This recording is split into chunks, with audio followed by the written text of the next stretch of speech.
Okay. I think we're live. Let's see.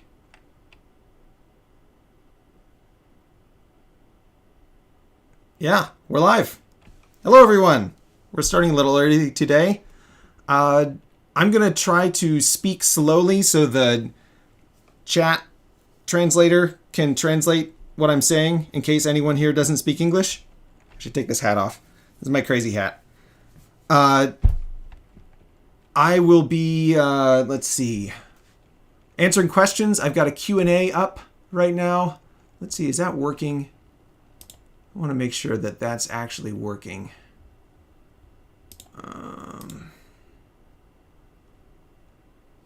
Hello! Yeah, there we go. So we've got a bit of a delay because the auto subtitle generator needs some delay in order to generate the subtitles. So you can turn on closed captioning. There's a little CC down in the corner. Let's see. Let's pull this down. So you can see down here in the corner, there's a little CC icon. And you can click that and it'll turn on closed captioning. Hopefully that will allow you to get auto-translated Turkish if you speak Turkish. But I'm not planning on doing this whole thing in Turkish. I don't speak Turkish, and so that wouldn't go too well. But anyway, welcome to the stream, everybody. This is a thank you for... Hello, everyone. This is a thank you for the new subscribers from Adal and from... Oh, no, I forgot his name. What's the guy's name? There's someone else who came and was very helpful. It's very, very kind to make a video for me or about me. Random Sageless. So I got some subscribers from Random Sageless, and then Adal made a video, and so I got a bunch of subscribers. I think I got like 100 from Random Sageless and about 1,000 from Adal. So that's great. I appreciate you all, and thank you for all for being here. I've got a Q&A thing up. It should be at the top of the screen. Let's see here. I could probably just show you guys this. This should be okay. So up here, there's a little Q&A, and if you click on that, you should be able to submit questions. There we go. We've got a question here. So then I can click on this and I can say select question. Here, I'll bring this back up. Nice. Can you make your own game, Paul? Please answer. Yes, I can make my own game. Let's see. Can I answer this in chat? Close question. No, I don't have to close the question. I don't know. All right, so now I can go back into chat. Live chat. Yes. Should I answer in Turkish too? It takes some time to translate stuff. It's a little bit finicky, but maybe I should answer in Turkish as well. You guys can translate for me in chat. Anybody who speaks English and Turkish, just translate my questions into chat, and that way the people who speak Turkish can understand. How about that? I think that'll work pretty well. So yes, the question is, do I have the ability to make games? Yes, I do. So I can program in many different programming languages, but I haven't started making. Well, that's not true. I made one game, and it's on Steam. It's called Glyph Guesser. And let's just pull that up. There you go, Glyph Guesser. And let's see, I'll put that in chat. How about that? I'll go over here. Uh-oh. Oh, I'm losing all my things. I don't know where anything is. There. All right, in chat.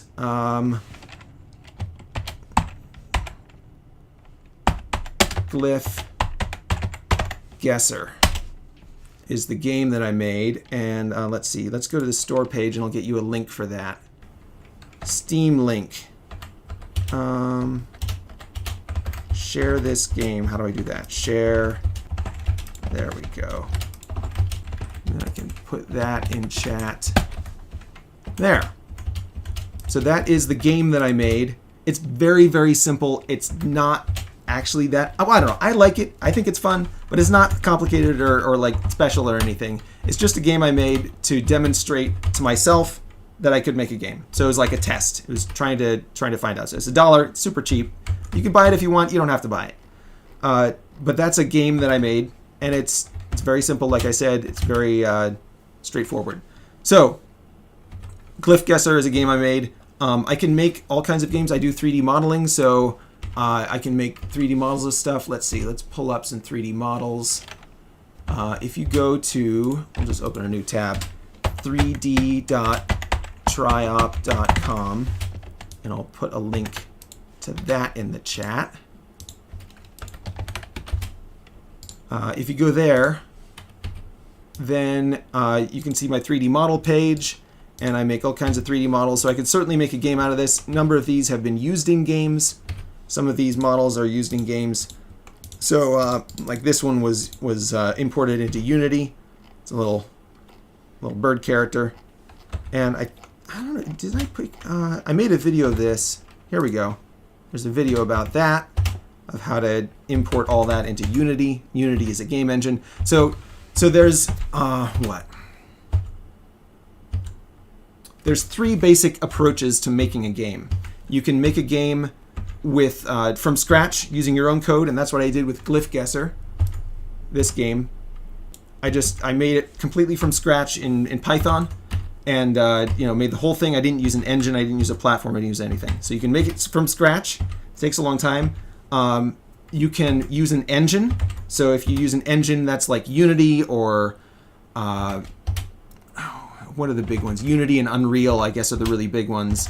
And there's Godot, and there's all kinds of, there's tons of platforms. There's like Game Maker, there's RPG Maker for RPGs, for like JRPGs, like Final Fantasy VI and Final Fantasy V.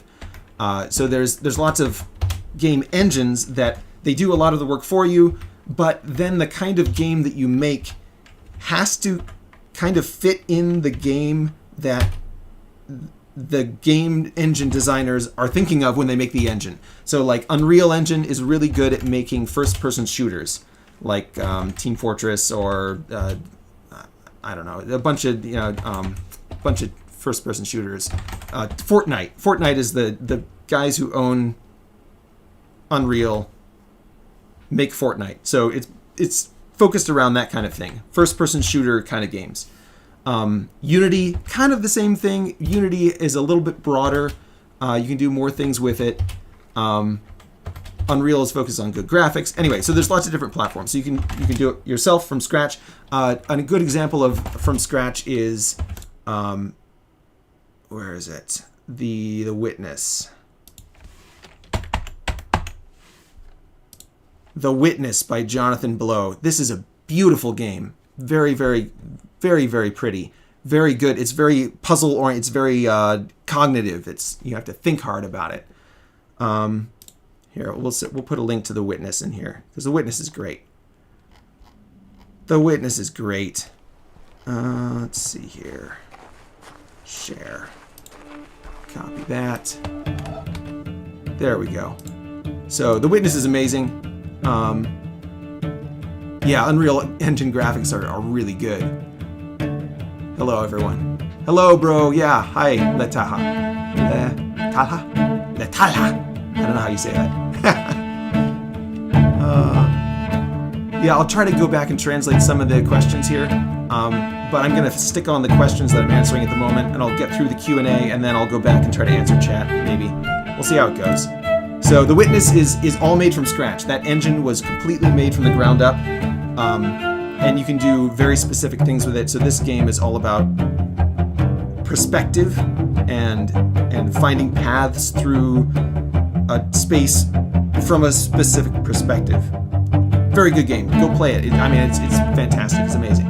So anyway, so that's the 2, and then the third way you can do it, you can make it from scratch. That's like really, really hard. You can make it with an engine, and that's much easier. The third way to do it is like Roblox or a Minecraft game where you're using someone else's platform. So like Minecraft is kind of a platform for game making. Roblox is definitely a platform for game making.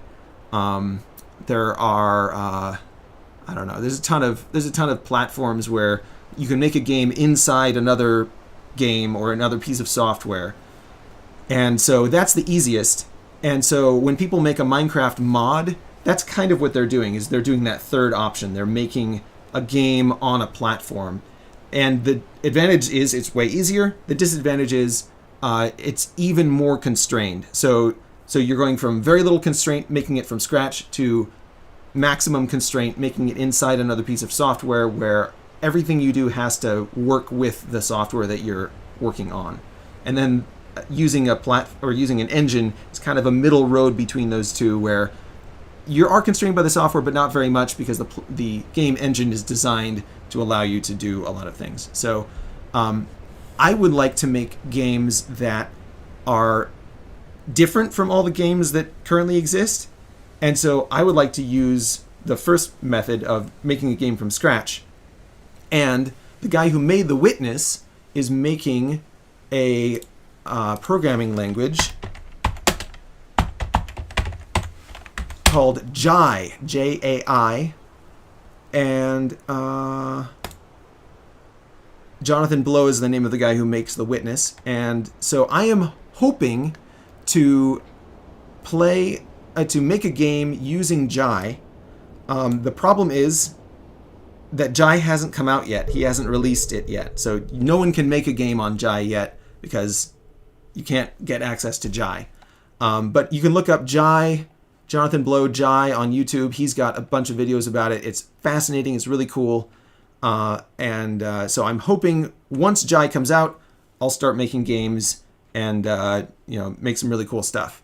Some of the stuff I'm hoping to make is, let's see, go to your channel, and we're gonna find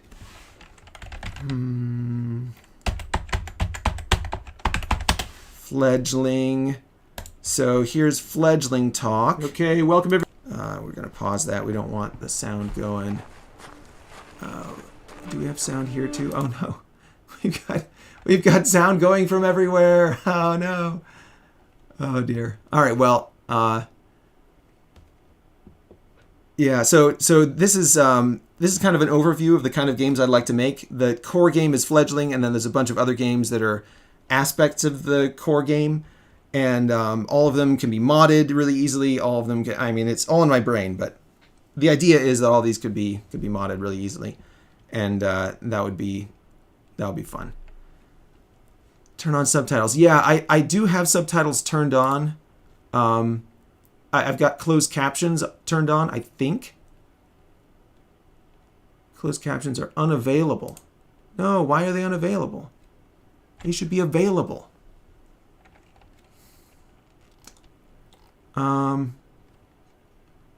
Closed captions should be available. I don't know why they're turned off. That's very sad. YouTube has betrayed me. No, I'm kidding.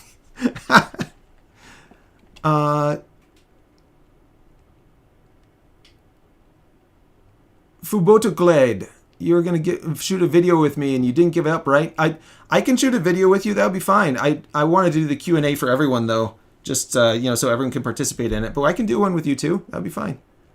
I will get a hold of you somehow. Let's see.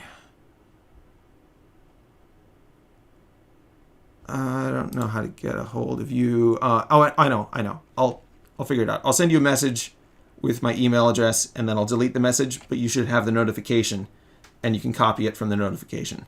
We'll do it that way.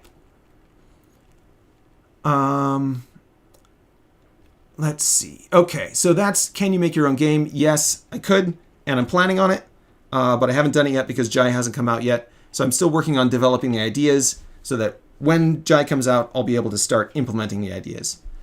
So I have an idea, because a lot of people start making a game and they don't really know what it is they want to make, and so they just kind of wander around in the game space and they don't really have a vision for where they're going. And so I'm trying to develop that vision first so that I can use my time well. Okay, let's talk about something else. We'll go back to the questions. Can you make your own game, please? Yes. Close question. All right.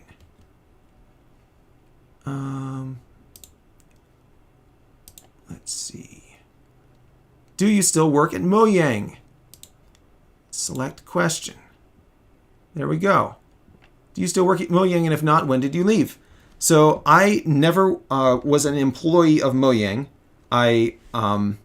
You can watch this video, how and why I programmed the big trees in Minecraft, and I tell the whole story. Let's copy this into the chat. Go over to live chat. That, there you go. So that's the questions. So you can watch this video. It tells you all about it. But in short, I made some scripts that edited levels for Minecraft levels, because Notch made the level format open source. He made it available to everyone to see how the levels were saved.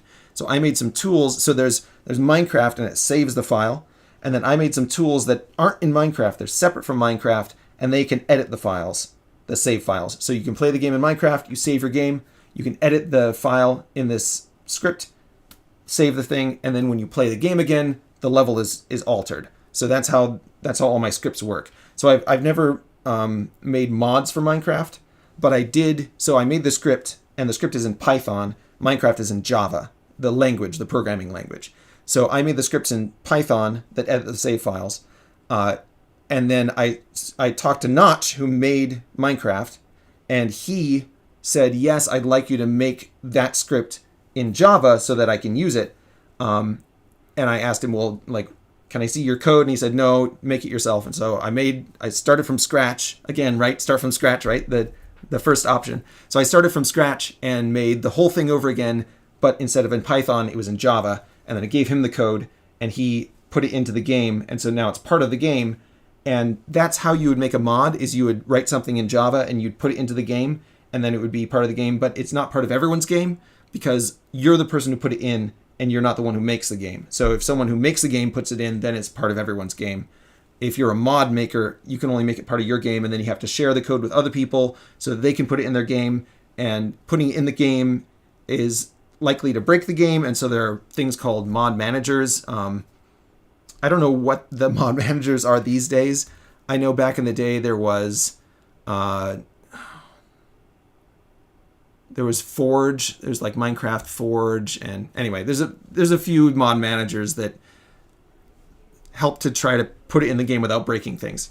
So I never made mods because I was waiting for. So Notch made the level format available, and I was waiting for the game code format to be available so that he could expose the game systems, and then people could easily make mods, and then that interface wouldn't change, so that when there's a Minecraft update, all the mods break because all the code has changed, and so you can't replace the code easily anymore because all the code is different. So but if you have a mod interface, then those interfaces are exposed, and then the mods can connect to the interfaces instead of replacing the game code directly. And the interfaces are supposed to not change. So Notch said, I'm going to make a mod interface. It's going to be official, and then it won't change, and then all your mods will still work even when there's a Minecraft update. And it never happened. It was never actually fulfilled. That promise was never fulfilled. So I was waiting for that interface so that I could make mods that wouldn't break all the time. And I'm still waiting for it to happen. So I never worked directly for Minecraft. Notch paid me for the code that I wrote. He paid me $500 to write the tree code, and I wrote a few other scripts, but I don't think they were ever directly integrated into Minecraft, and I certainly never wrote any other Java code for Notch. And I suggested that I could work for Mojang, but he said, no, I don't want anyone who's not in the country, and he lives in Sweden, and I live in the United States, so we're thousands and thousands of miles away. And at the time, I didn't want to. Well, at the time, I suggested I could move to Sweden, but he said no, and he ended up hiring a few other people. I think Jeb was the main guy he hired to help him out, and that worked out. You know, he made the game. He made a lot of money, so great on him. So yeah, I never worked directly at Mojang. I worked with Notch for. It was only about a week or two. It was about 2 weeks. Back in the day, and yeah, and then he forgot about me and moved on with his life. All right, closed question. Let's see. Here's a question in Turkish. Let's see if I can translate this first to make sure I'm not answering some sort of terrible thing. Do I speak Turkish? Haha. No. Oh, let's see. Let's see. Let's see.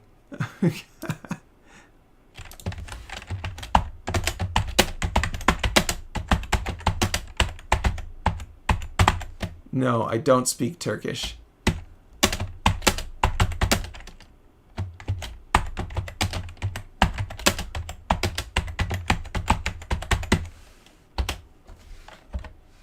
There we go. No, I don't speak Turkish. I use ChatGPT to translate all this stuff. So here's we can show that off. Here we go. So I use ChatGPT to translate, and then I can copy that in here. Let's see. Go over to chat. There. Fun. So yeah, I don't speak Turkish. I only speak English. It's kind of sad. I'm a cripple. I can't speak other languages. I can speak a little bit of German and a little bit of Japanese. I spent 6 months in Japan working there, so I spoke a tiny bit of Japanese. What is it? How do you say? Nihongo ga non desu. I don't speak Japanese at all. A little tiny bit. But no, I don't speak Turkish. But I'm glad you guys are here, and I'll do my best to accommodate. Oh, so here's the question. Select the question. Do you speak Turkish? No, I'm sorry.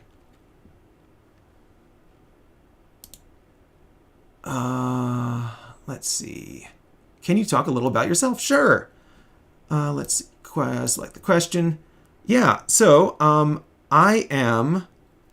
Let's go to my Twitter. If you had a job offer from Microsoft, would you accept it? I'll get to that. So here's me. Here's my Twitter account. Let's see. Is this me? Yeah. So I am. Let's just zoom in on this. I am a Roman Catholic. So Roman Catholic. I'm a 3D artist. Showed off the 3D stuff a little bit earlier. I'm a mechanical engineer. I'm a licensed professional mechanical engineer. I'm a musician. So I play the piano. I don't know if you can see in the background there, but I play the piano. I play the panpipe. I play the harp. Play a bunch of different instruments. I can play the mandolin a little bit, the flute a little bit, guitar. So musician. I'm a programmer. I mostly write code in Python. I can. Let's see. Let's get a link to GitHub. And all this stuff is available on my website too. And I try to provide links to everything so it's all connected together so you don't have to go hunting too hard. There we go. So there's my GitHub. Let's go over to chat and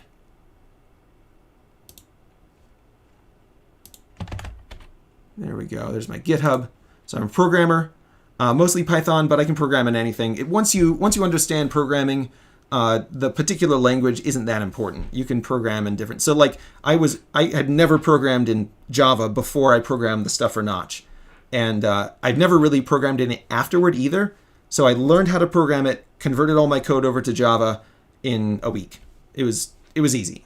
Learning a new programming language. Once you have one programming language, learning a new one is way easier than learning a new human language, because computers have much more rigorous standards for understandability. I'm a gamer. I'm a dev. I worked on Minecraft. That's why you're all here. I'm an author. If you go to author.triop.com,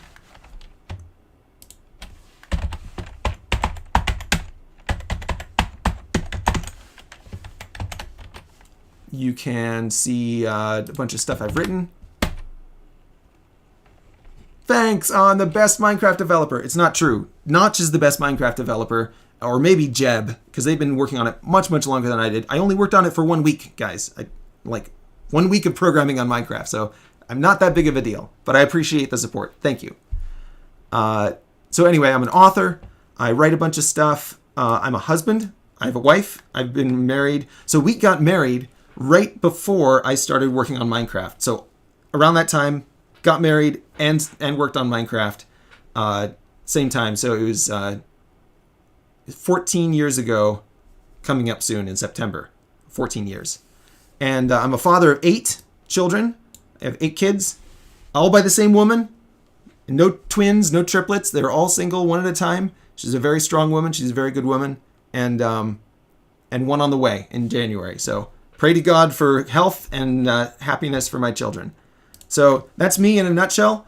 You can read more about me if you want by going to peripheralarbor.com.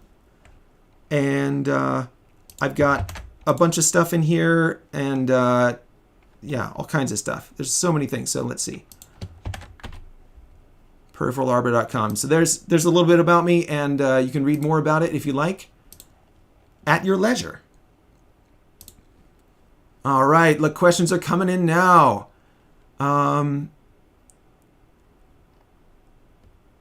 Why did you leave Mojang? If you did, when did you leave? All right, talk a little about yourself. Yeah, I already answered that kind of. Why did you leave? I never did leave. I wanted to work there, but Notch said no. How old are you? I am 39. I'm going to be 40 in January. And come back to Mojang. Oh, I was never there. Thanks, you're welcome. What do you think of Notch and the current Minecraft? All right, we'll answer that. Let's spend some time on that. Let's see. So people are. Do you want me to say the names of people? I kind of feel weird saying the names of people who are asking these questions, but I'll answer the questions as well as I can. What do you think of Notch and the current Minecraft? So I think Notch is a hardworking man who did not have a firm foundation, a good, solid foundation for how he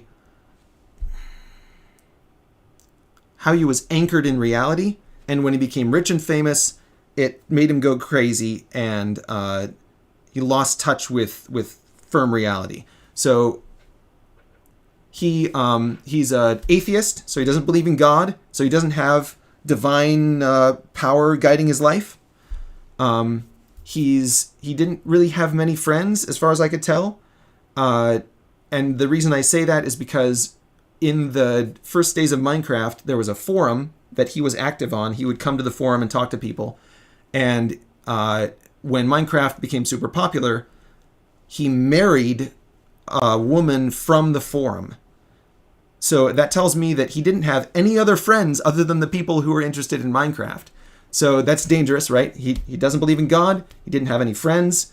He didn't really have any cultural pursuits that he was a part of. So he wasn't a craftsman, or he wasn't part of a club or anything, right? So he certainly wasn't part of a church. And he didn't have any firm disciplines. So he wasn't like participating in a sport or in some sort of activity where he was working hard at something. So his life did not have good roots. He didn't have a good foundation for his life. And so when Minecraft took off, it became his whole life. And when one thing other than God becomes your whole life, it's bound to make you crazy. It enslaves you and captures you. And so I worked with him for 2 weeks, and then he took a vacation for about a month, I think. And when he came back from the vacation, I never heard from him again. So I'm assuming that when he came back from vacation, he had so much interest from people that he just couldn't get back to people. And also, he probably forgot a lot of things on vacation. Probably he was drinking a lot of alcohol. I don't know. But, it's a possibility. So I think that Notch was a man ruined by his own success because he didn't have a firm foundation in what's really important in life, which is God and family and culture. So that's what I think of Notch. I don't think that he's an evil guy. I think that he is a person who's a victim of his own insufficient foundation, insufficient personal foundation. The current Minecraft, it's run by Microsoft now. So I think that they're being Microsoft, and Microsoft is like a huge corporation. It does a lot of questionable moral things. The guy who owns it, or does he still own it? I don't know. Anyway, it's not a good company. It's not a terrible company, but there's certainly evil things that happen at Microsoft. So I think that the culture of Microsoft has come into Minecraft a bit. And yeah, so Minecraft specifically, let's see. The current Minecraft, I think that I would have liked to see Minecraft go in a different direction from the direction it took. It went in the direction of, I don't even know. It was like survival horror, kind of trying to be realistic. And I would have liked the Minecraft to go in the direction of being creative and lots of procedural tools. Like the trees are a procedural tool that you can use to make a lot of things at once in a structured, beautiful way. And so I would have liked to see Minecraft go more in the direction of procedural tools and player creativity rather than survival and gameplay mechanics. Because originally the game was a toy, and Notch tried to turn it into a game, and I don't think he ever really succeeded. I don't think anyone's really succeeded in making Minecraft a game. I think it's best as a toy. And so I would have liked to see Minecraft become a better toy instead of trying to push it in the direction of being a game. So that's what I think of the current Minecraft. And we're going to move on because we got a lot of questions now. Let's see. Notch in the current Minecraft. How old are you, Paul? Please answer. Yes, I answered that already. Thank you, SBY. Minecraft or Roblox? Okay, so Roblox is a platform, and Minecraft is a platform. Oops, there's some people knocking on the door. Hang on a second.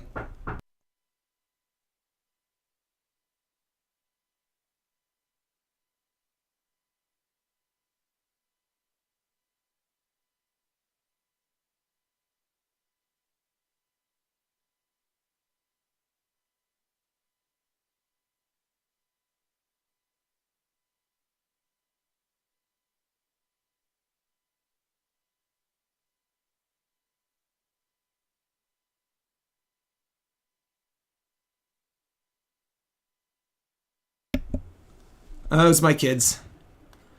My kids were talking. They wanted to see me. I'll see them soon. We went to church last night, so it's fine. Let's see. Minecraft or Roblox? All right, so let's answer this question.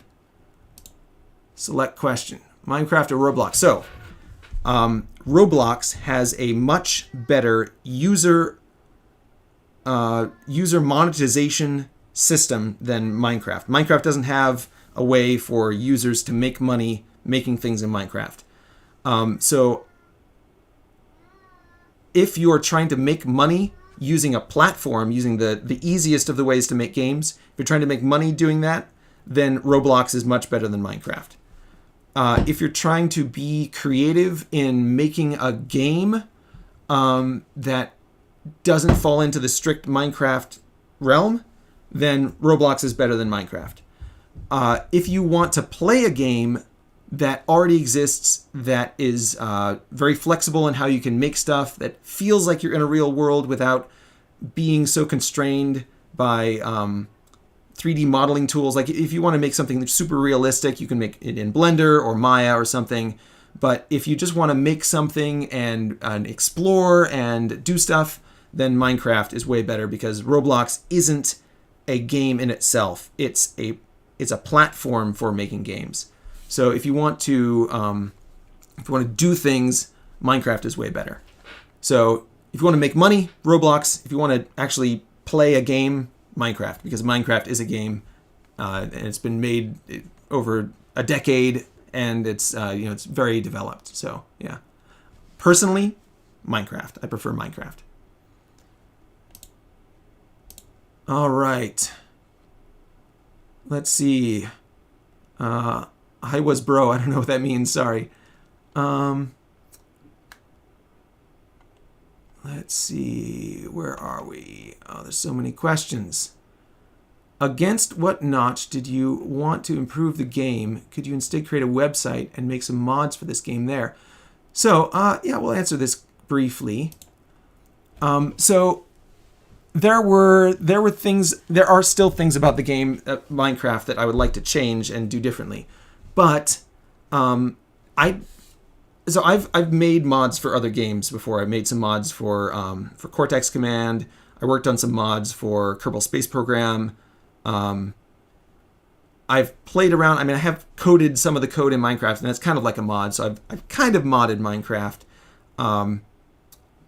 I've played around with modding other games. The problem with making a mod is that it's very limited in three ways. It's limited in time, in that when the game gets an update, when the base game gets an update, the mod will break. So you have to keep making the mod over and over and over again. And to me, that feels like a waste of my time. I feel like I'm making something and then it disappears and it breaks and it doesn't work anymore. And I hate that. That's one of the reasons I love Blender, because Blender, any version of Blender can open any file from Blender, future or past. So when you make something in Blender, it will never break. You're always going to be able to use it. Even if the software updates, you're still always going to be able to get your stuff and use your stuff. So making something and then having it break, it's like moth and rust decay is something Jesus said.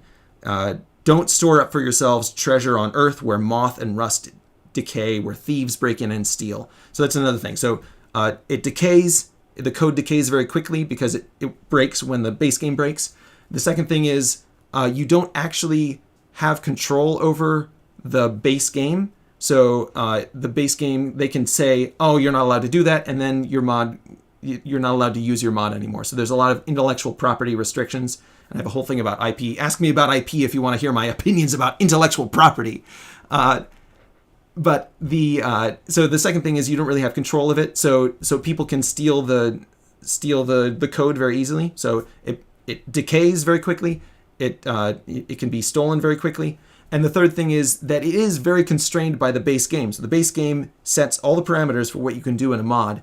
And so if I wanted to make something, I want to contribute to things outside of what other people have already contributed. I don't want to compete with other people and try to make a better thing of what they made. I want to make a good thing somewhere else. It's like Abraham. He was digging a well, and then the people who were living there said, oh, you can't be here. This is our well. And so Abraham said, fine, I'll just go somewhere else and dig another well, right? And I think he did that 4 times before he finally got to somewhere where nobody was competing for him for the well. So I feel like that. I just want to dig a well somewhere and no one's going to tell me, oh, that's mine. I came up with that. That belongs to me. I was like, fine, I'll go somewhere else.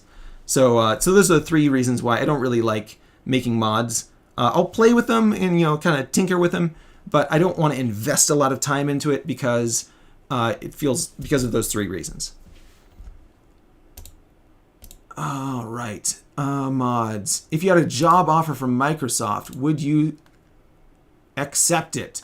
So this kind of goes into the specifics of the job offer. If it was like Microsoft came to me and said, we want to pay you a normal salary, or like a normal salary for me, well, we won't go into money, but I make a good amount of money as an engineer. So if Microsoft said, we're going to pay you good money to come work for us, sure, I'd be happy to work for Microsoft. If they said, we want you to come and work for us, and we're going to let you work on a game, and we're going to give you a team, and we're going to make sure that it gets marketed, but we're not going to pay you very well, then I'd probably say, no, I don't think so. I think you're trying to exploit me. I think you're just trying to take advantage of me, because that's how most game developers get caught. Is there are a lot of people who want to make games, and so the price of game developers is very low because there's a lot of competition. So Microsoft can go out on Reddit and find people, or they can go on job boards. They can find new guys who just graduated from university, and they can say, hey, we'll give you a job. You'll be making a small amount of money, but you'll get to work on games. And then people, oh boy, I'll get to work on games. And it's like, I can work on games if I want to. I can make my own games. I know how to do that. I need to feed my family is the main thing. So if you want to pay me good money to make games, sure, I'd be happy to do that. I'd be glad to do that. But Microsoft generally doesn't pay their game developers well enough for me to be interested in doing that. But yeah, if they were to offer me, hey, I want to, if they were to put some resources at my disposal and pay me a good salary, I'd be happy to do that. That'd be great. Yeah, that'd be really fun.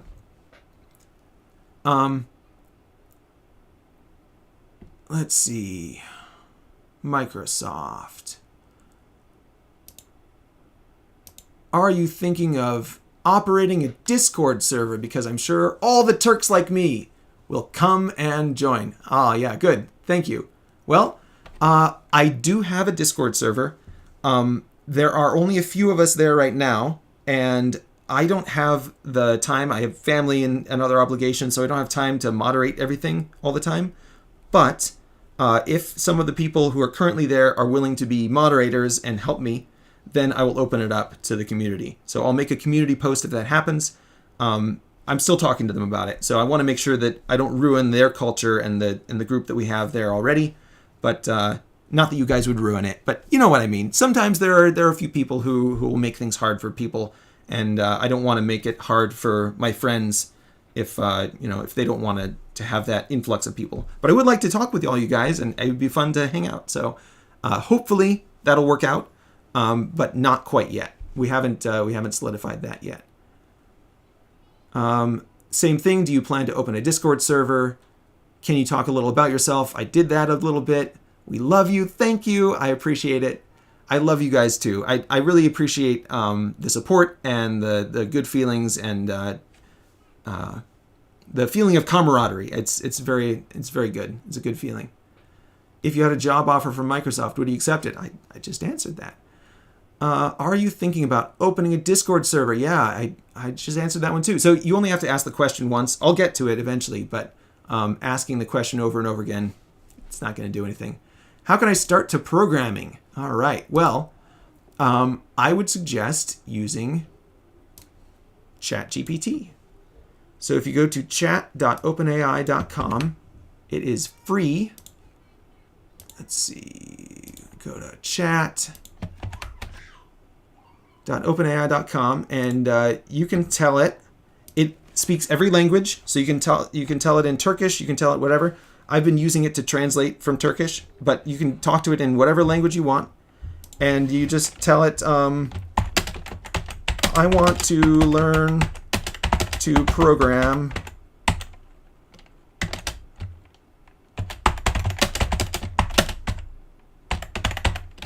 where do I start?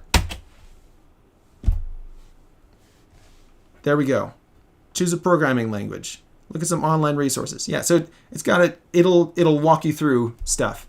And it's got a bunch of steps for how you can do that. And if any of this sounds interesting, you can go try it. You can ask it questions about anything it said here. So you can say like, I like Python. And you can also misspell it. I don't think it'll mind if you just misspell it.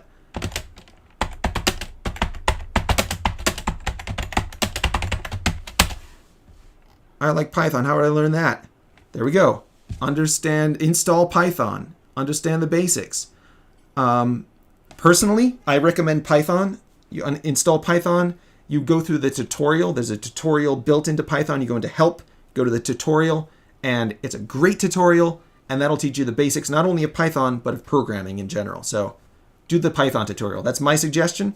But my specific suggestion is go to ChatGPT and talk to it about how to learn to program. And it is a great teacher. It's infinitely patient. It's not going to get tired of you asking it questions, and it'll always have something helpful. It doesn't always have something that's true, so you have to be careful. You have to check what it says, but it's always helpful it's a really helpful resource. So ChatGPT, and then the other one would just be Python. Let's go to that one.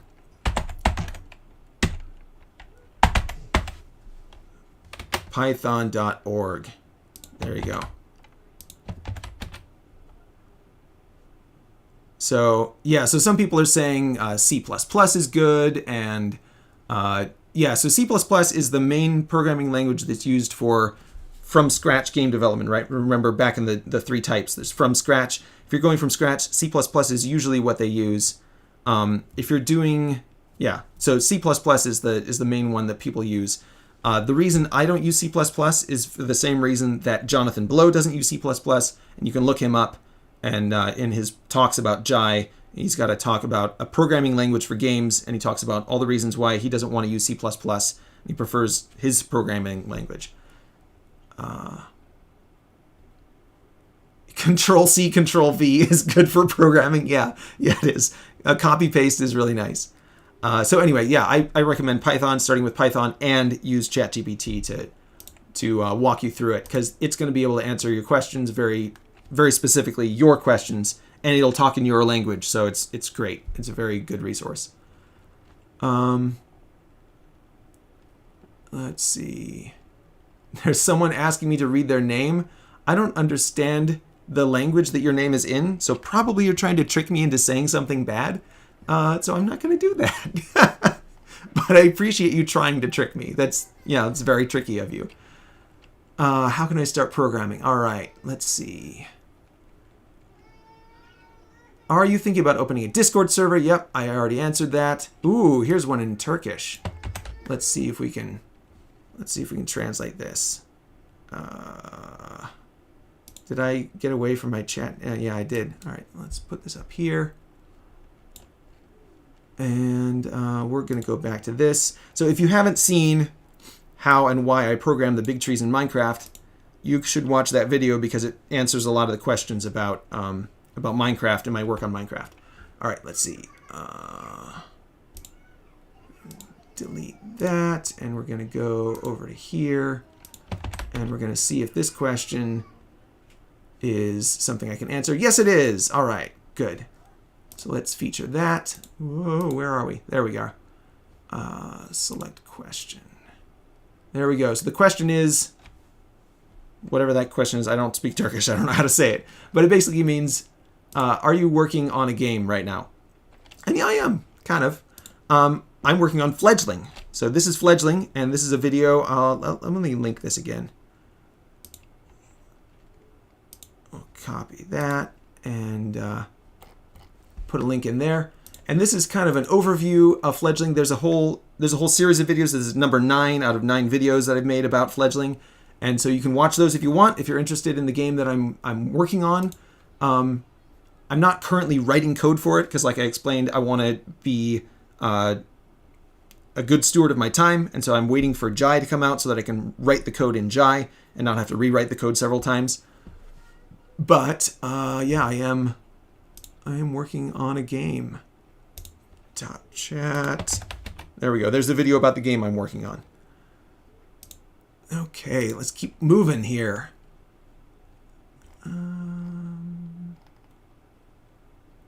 Let's see. Trying to find where I'm at. There we are. Will you make training videos on the subject you are good at? Oh yeah, so I could make some training videos. I've made a few, let's see, like a tutorial kind of thing, a tutorial video on things. Yeah, I should probably do that. That's a good idea. You know, let's make some training videos. Select question. Yeah, so I feel like a lot of people make tutorial videos, and again, I don't want to compete with people. I want to dig a well where no one's going to dispute me over it, just like Abraham.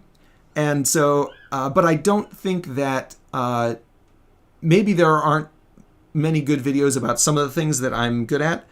And so, yeah, I could look up some topics and see if there's a good video on it, and if not, yeah, make a video about it. That's a good idea. That's a good idea. Kapspek. Krupspek?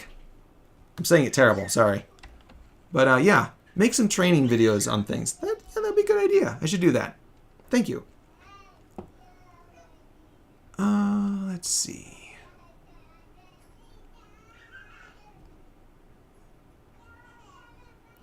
I'm trying to find where I'm at because these things keep scrolling. There we go. All right, we're back. Do you think Notch made a mistake to sell Minecraft to Microsoft? Ah, what a good question.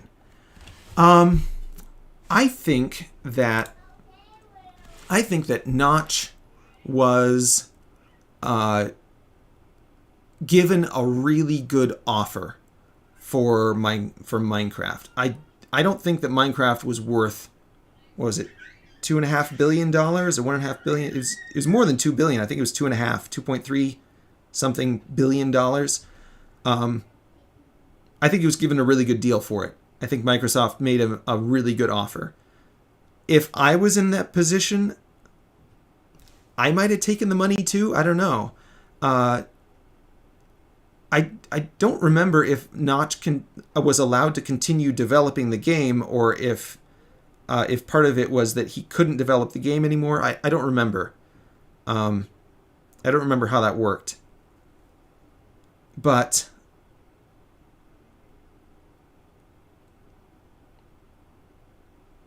I think he was made a really good offer. I don't think Minecraft was worth the money that Microsoft offered him, and so he's made a great offer.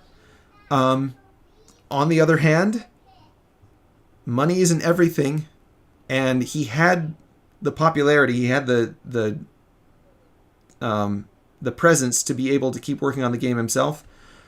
Another thing is that, like I said, Notch wasn't very well founded psychically. He wasn't mentally, physically, spiritually rooted in place like a good tree. He was kind of a withered up tree that was falling over, and so if he had been in a better place, I think he would have been able to negotiate better with Microsoft. So maybe he could have maintained more control of the game for less money, or something like that. I don't know. I don't know what negotiations happened. So that's I can only speculate. But I feel like if Notch was in a better place, if his life was better put together, he would have been able to negotiate that and navigate that situation better. So maybe he could have gotten more money for it. I don't know. But I was kind of sad with the direction the game was going in the first place. So personally, I wasn't sad to see that he lost control of the game, because I don't think he was taking it in the best direction. And I think Microsoft has been an okay steward of it. They haven't done amazing things with Minecraft, but it's still in development. It's still being used, and it's still playable. I can still get on there. Like the copy that I bought, I can still play on it. So Microsoft hasn't locked out the old people from using it or anything. So yeah, I think they've done a decent job of it.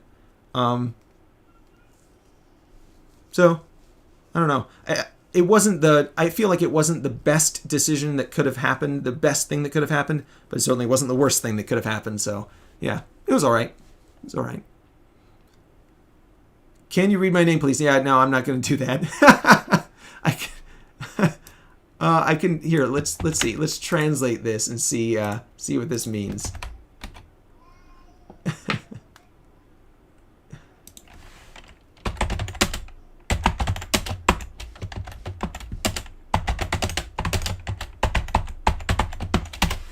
What does that mean?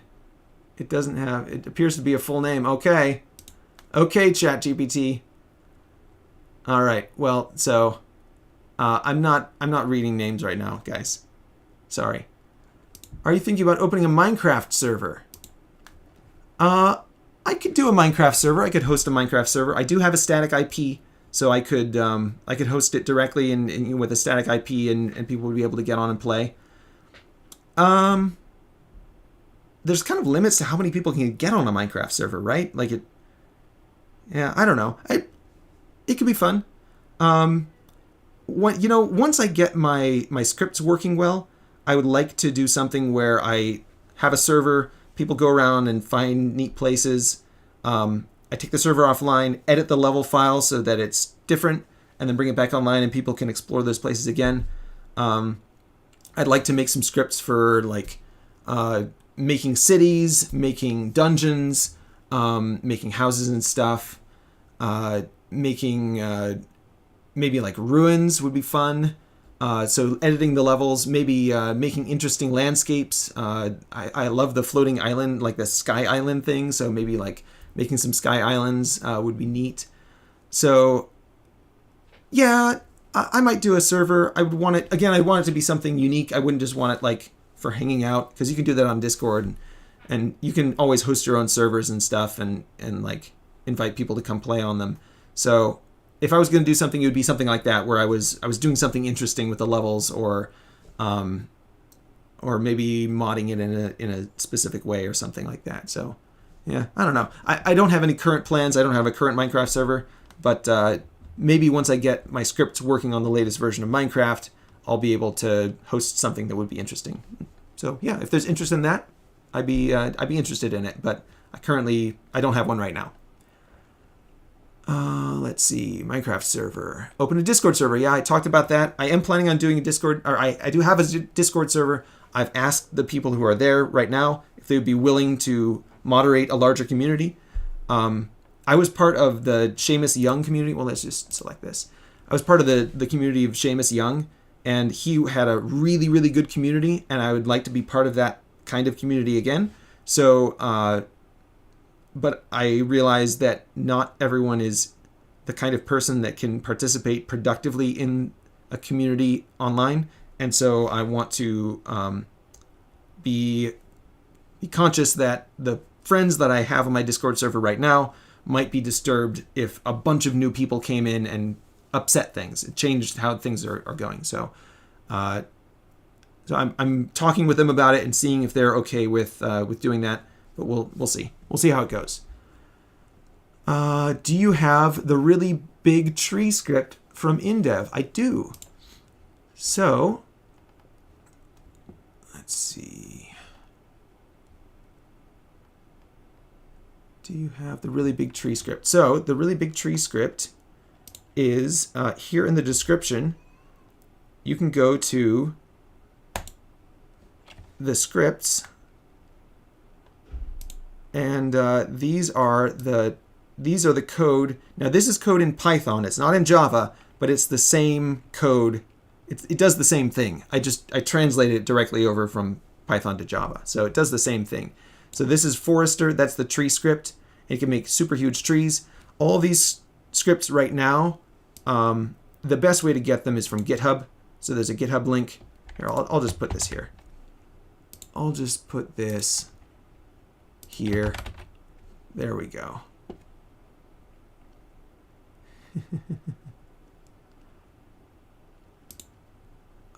Questions. All right, so there's the link to the GitHub with the Minecraft scripts. You need MC interface and then one of these scripts, and there's a little bit of description on how to use them down here. And so yeah, so those are the scripts that I used. Forester is the one that it works. Let's see. There are 3 branches. Anvil is the one. I think Anvil is the one that you want. So let's get that one. Anvil format is the one from version 1.12. So currently they only work on Minecraft 1.12 because after that the level format changed, and I think it's changed again since then. But I haven't updated the interface file, and maybe there's an interface file somewhere, a Python Minecraft file interface somewhere. I've gotten most of the way there, but I haven't worked on it in a while because no one's been interested. But if people are interested, I'd be happy to do that. So there's the Anvil version. I think that's the one that works with the current 1.12, or you can use these. These I know work with 1.12. And you can see here, let's see. Yeah, Minecraft 1.13 breaks it. You can use it on version 1.12. So if you generate a new Minecraft 1.12 version map, these scripts will work on that, and you can do all these things. And you can make your own because all the code's there, so it's all available. You can modify the code to make it do different things.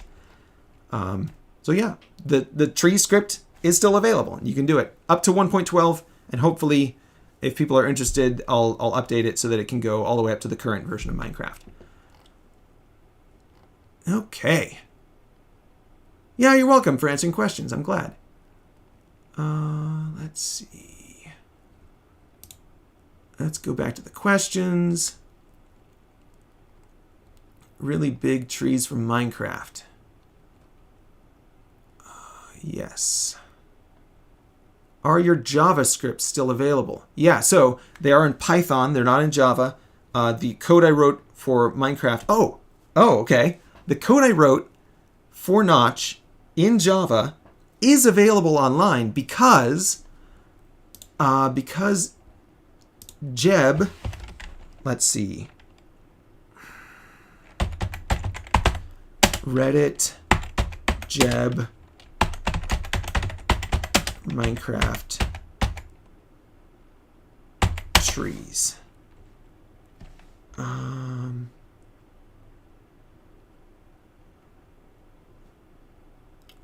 That was some years ago, though.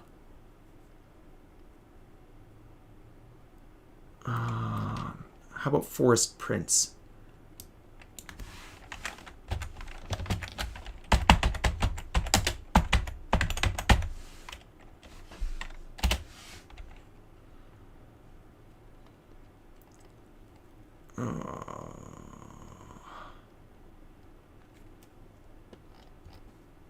Okay, let's see. I wonder if it's been removed. Let's see. Let's log in here. I'm going to take it off screen so I can log in.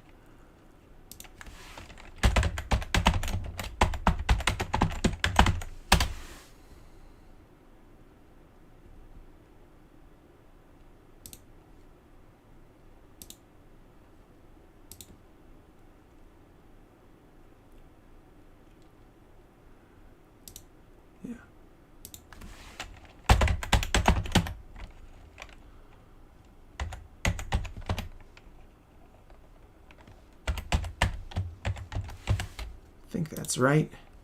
Sorry this is so boring, guys. Logged in. Okay, so I should be able to see my posts.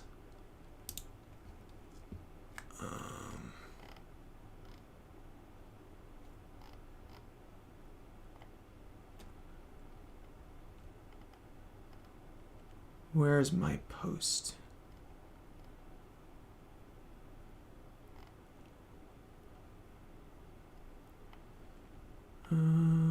Minecraft.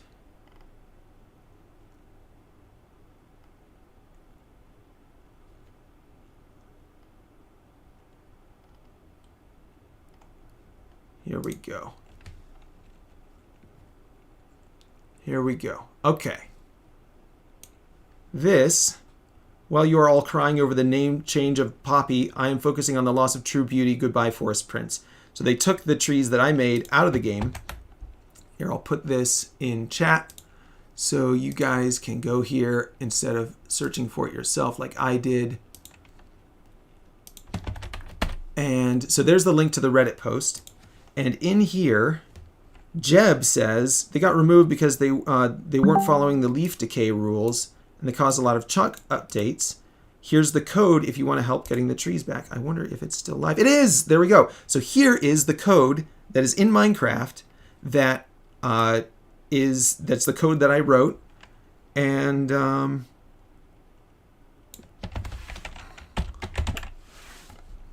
let's see. And so this is the Java code that I wrote that is in Minecraft. And so you can get it here. This is a few years old.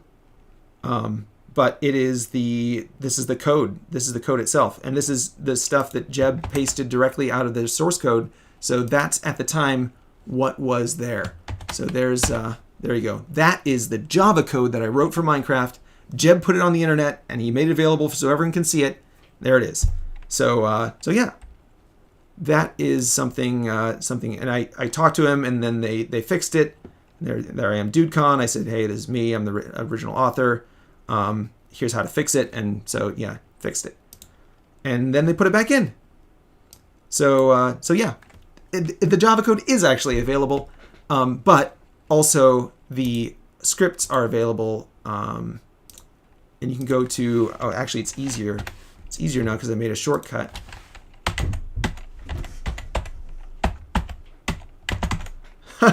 Dugukan Adal says thanks. All right, yeah. Yeah, and again, thank you for Dugukan. How do you spell that? I don't even know how you spell it. Dugukan Adal. So yeah, Dugukan Adal. Thank you so much for having made the video and for all the people you sent over. And I really appreciate it, and I appreciate the the support. So yeah, thank you again. Yeah, so if you go to mc.tribe.com, that will take you to the Minecraft scripts, and you can see the ones in Python. They're not in Java, but they are in Python. But the one in Java is also available, as I showed here from this Reddit post and here in the paste bin. Okay. That was a long answer to a very short question. Let's go back to questions here. Really big tree script. Yes.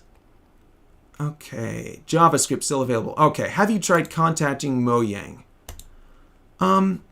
No, I haven't really tried to reach out to Mojang. They don't really have a way to like reach out to them. The best way would probably be to go to Minecon. But I've never been to Minecon. I was kind of hoping that I would be invited to Minecon as one of the people who worked on Minecraft.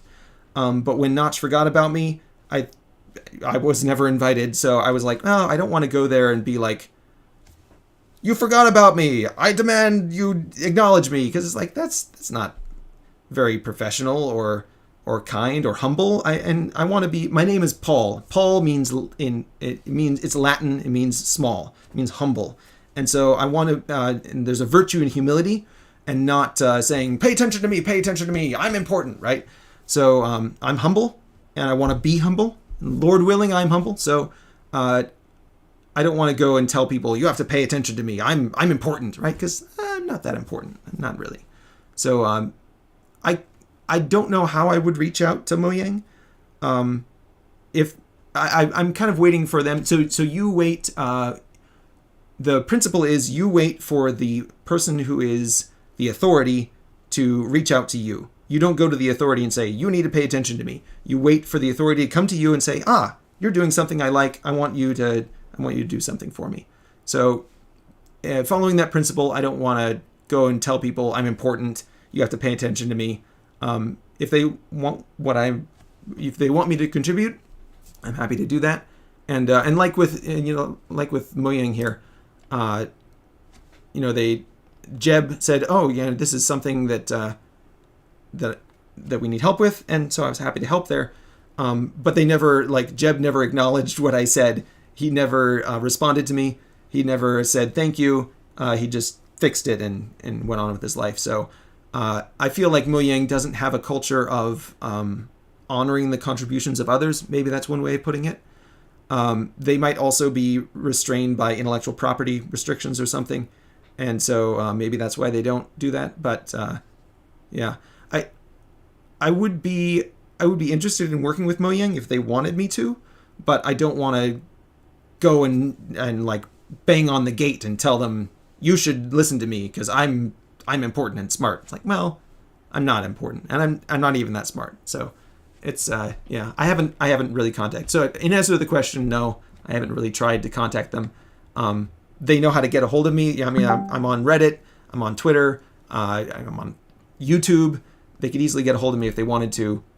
And if they don't want to, that's fine. That's their prerogative, right? They can make that call. There are a lot of Turks watching right now. What do you think about this? Yeah, there's tons of people from Turkey. Thank you so much. So Dogukin Adal, I'm pronouncing his name terribly. I'm sorry. I don't speak Turkish, but he made a video about me, and before that, Random Sageless made a video about me, and so that's the reason I'm doing this stream, is because there's a lot of new people who have come to my channel, and they're interested in the Minecraft stuff I did, and so I want to welcome them and answer their questions and say hi, and yeah, I'm happy about Turkey. Turkey's a great place. The Eastern Orthodox Church started in Turkey. It was in Constantinople, I think, and so that's great. And so you guys are descendants of that great lineage, and yeah, I'm happy to have you guys. I'm glad you're here. I don't speak Turkish though, so I'm sorry. And I thought I turned on subtitles, closed captions, but I didn't turn them on. So I don't know what happened. It's not available. I'm sorry. I wanted this to be available so we could have closed captions, but well, sorry guys. Yeah, that's great. It's great. Lots of Turks. Let's see. If you want to work on a game, it's currently on the market. What game would you like to work on? Oh yeah, okay. So if there was a game on the market that I would like to work on, alpha or beta or in dev or already full release, what game would you work on that's already on the market? Okay, so aside from making my own games and coming up with my own crazy ideas, if I was invited to work on a team that's making a game right now, what game would I like to be invited to work on? It would have to be something with procedural generation. Oscar Stahlberg does a lot of really cool procedural generation stuff. So maybe working with Oscar Stahlberg would be really fun. I would love to work with Jonathan Blow, although he doesn't generally make games that have a lot of procedural generation in them. So if there was a game that he was working on, that would be really neat. No Man's Sky, like if I could help to reform No Man's Sky so that it was actually a good procedural generation game and actually a good game. Like if they were like, please help us, we want to change a bunch of stuff about this game, we want to make it really great. Maybe No Man's Sky. So I guess if I could contribute to any game and make it better, No Man's Sky is the closest to the kind of game that I would want to make. But I would want to change a lot of things about it, so I don't think that they would invite me. I don't think they would invite me to help with that. But yeah, No Man's Sky, I think, was the answer to that question. Let's see. Let's bring up No Man's Sky. I actually do have a copy of No Man's Sky.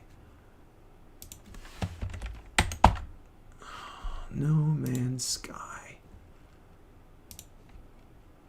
I don't recommend this game though, because it's not a good game. It's got a lot of procedural generation stuff in it, but it's not actually a good game. It's kind of bad. And I made a video about it. I think I did. I'm pretty sure I made a video about this. Let's see. Let's see. We're gonna go to. No, we're gonna leave this up because this is useful for reference. That's useful for reference. Here we go. We'll go here.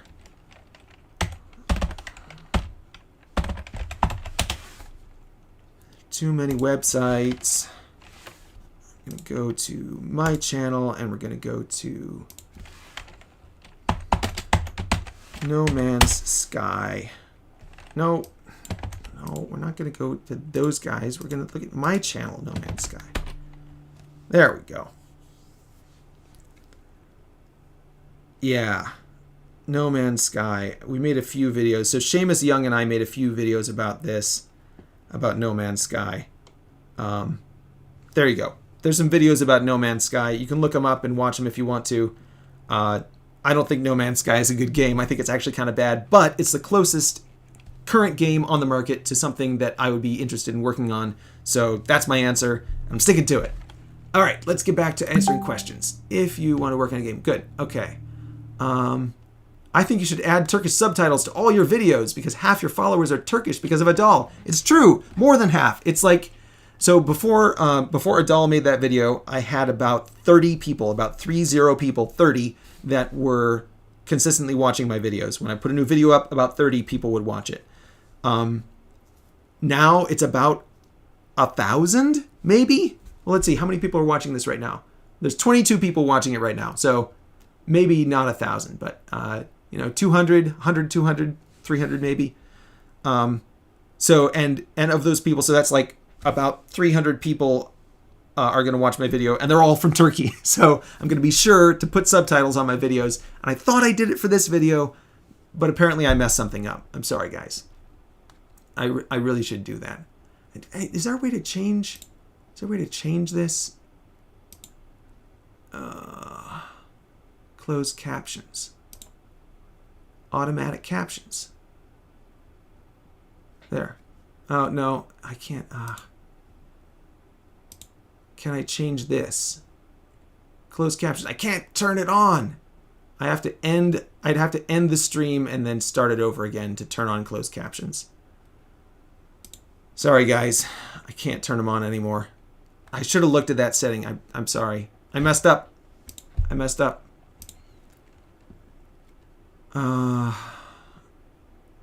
Okay.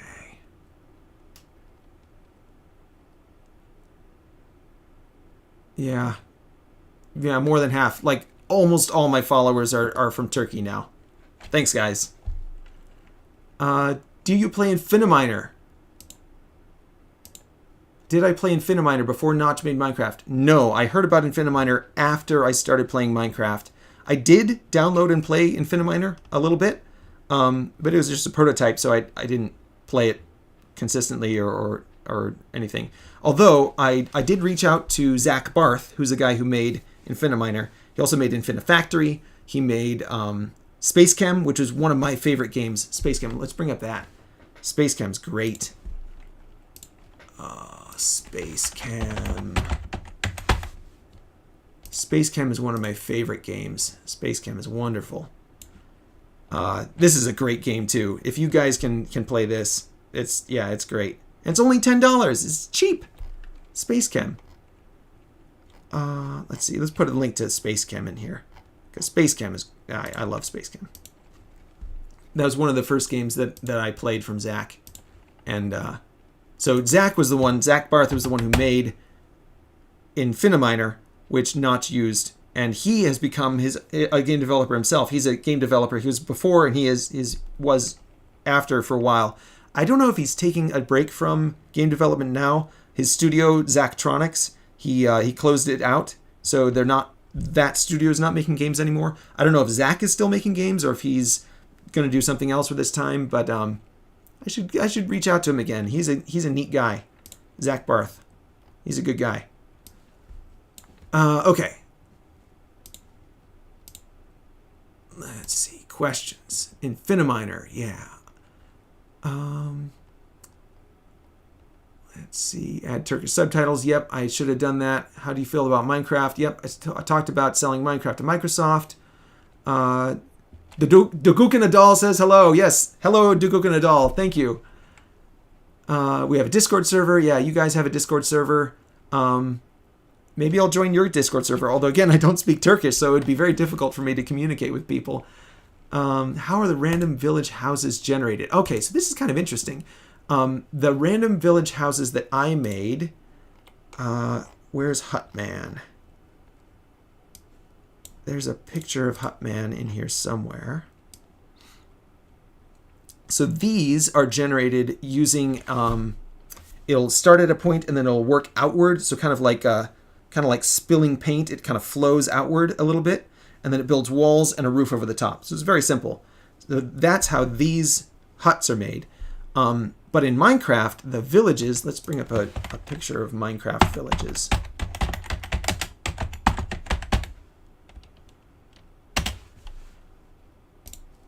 The Minecraft villages are made in a different way. Okay. There we go.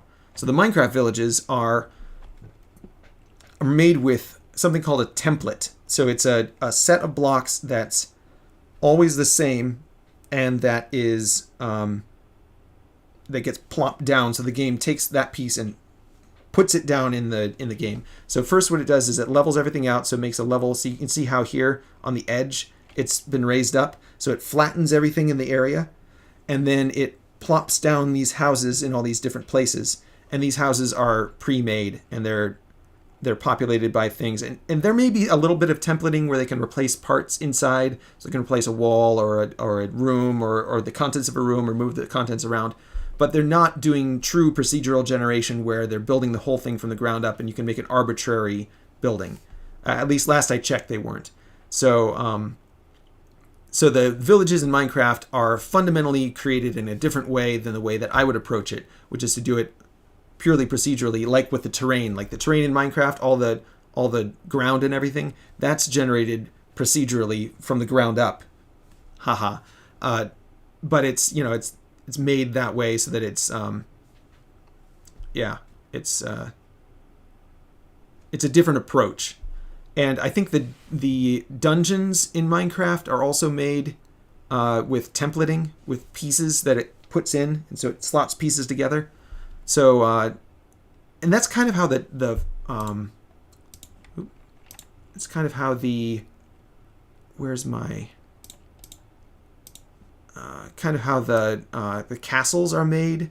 Let's see, where are the castles? The castles. So these castles are kind of made using templating, because they use a block-based system, and then but they're still more procedural than the templates from Minecraft. So anyway. Yeah, so it's a different approach, but they both work. It works all right. How random? Yeah, village houses. All right. can you give drawing or piano training outside of the programs? It'd be interesting for you. You can try to teach me English to the Turks if you have patience. Yeah. So if you want to learn English, I recommend, again, ChatGPT. It's really great at helping you learn things. And it can speak Turkish, it can speak English, it can speak any language. So if you want to learn, a different language, ask ChatGPT. Now for piano, yeah, maybe I would make a video about piano. I do a lot of piano by ear. I play by ear, and so, but there are a lot of videos online about piano playing and how to play piano. So I don't know if my contribution would be that unique, but yeah, maybe I could make one about piano or about drawing or whatever, 3D modeling, writing, engineering. I'd like to make a few videos about that. Yeah, maybe that would be fun. Do you see Infiniminer before Minecraft was made? No, I didn't. I saw it after after I played Minecraft. Let's see. Do you thinking you can get this huge tree mode for 1.19 or something else? Yeah, so I would like to update my Minecraft level editing scripts to work with the latest version of Minecraft. I haven't done it yet, but I'd like to. And I mostly was waiting on it because no one uses them as far as I can tell. So it's like I don't want to waste my time doing something that no one is interested in. But yeah, if people are interested in it, yeah, I think I'd like to update it so that it works with the current version of Minecraft, so then people can use them again. That'd be cool. Let's see, what is this guy saying?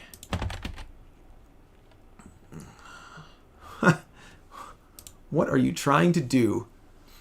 Okay. Is that actually the translation?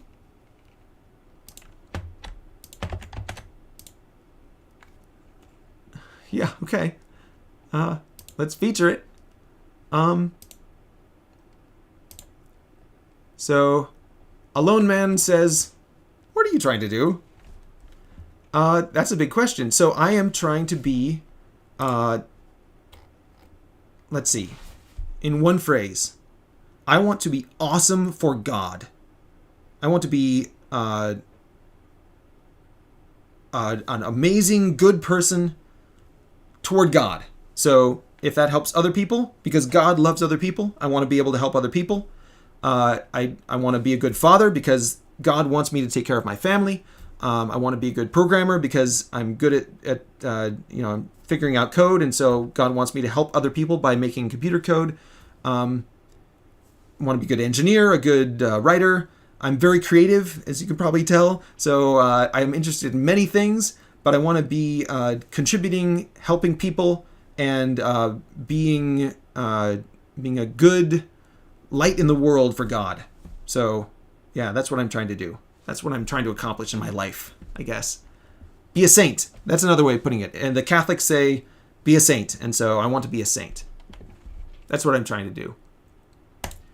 How can I reach your mods? Okay, so you can get to my mods by going to mc.triop.com.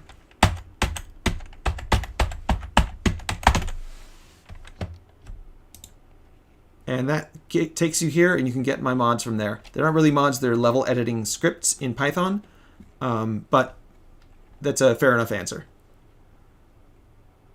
How do you know about the Minecraft code? Why don't you make a Minecraft-like game? I would like to make a Minecraft-like game. Thank you for asking. I would like to make a game. So here is, so this is the fledgling thing. I've linked this video several times in the stream, and in here there is a blog, and in the blog there is something called Uplift, and let's see if I can find Uplift. There we go. So these are the links, the things talking about Uplift. And Uplift is the kind of game that I would like to make that's the most like Minecraft. And so in here, Uplift is this right here. That's Uplift.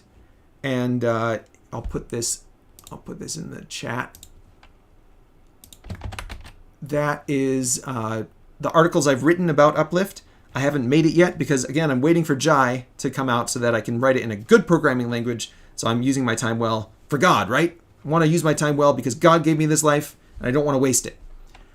So that's but anyway, that's the game like Minecraft that I would like to make. And yeah. There we go. All right. Questions.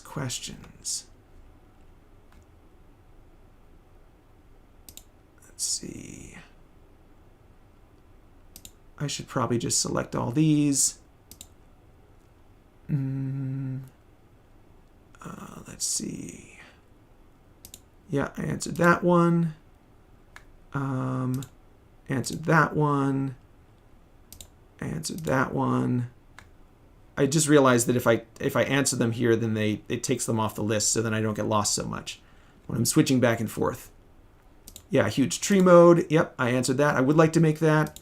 What am I trying to do? That's a good question. How can I reach your mods? I did that. Why don't you make a Minecraft-like game? All right, we're back to where we started. Okay. Do you hate Notch or Mojang?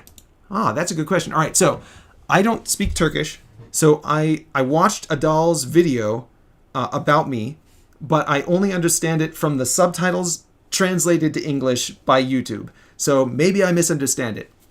But I get the feeling that Adal says, Notch hates Paul, and he did a bad thing to Paul, and now Paul is so sad, and it's a tragedy. And maybe that's true, except that I don't feel like it's a tragedy. And so the short answer to your question is, no, I don't hate Notch. I don't think he did a bad thing to me. I think that he forgot about me, and that is kind of sad, but it's not bad to forget someone. And if anyone was wronged, I think it was Zach Barth, because Zach Barth made Infiniminer. That was kind of the foundation for Minecraft. And so if anyone has a right to be angry about it, it's Zach Barth and not me. And so, no, I don't hate Notch. I don't hate Mojang. I think he is more sad than I am. I think he's more sad than I am because he doesn't have God. He doesn't have a family. He doesn't have really friends. He doesn't have a purpose in his life. And God has given me all those things. And so I am very blessed. And I wish that Notch could be blessed that way too. So I wish good for Notch. I don't hate him.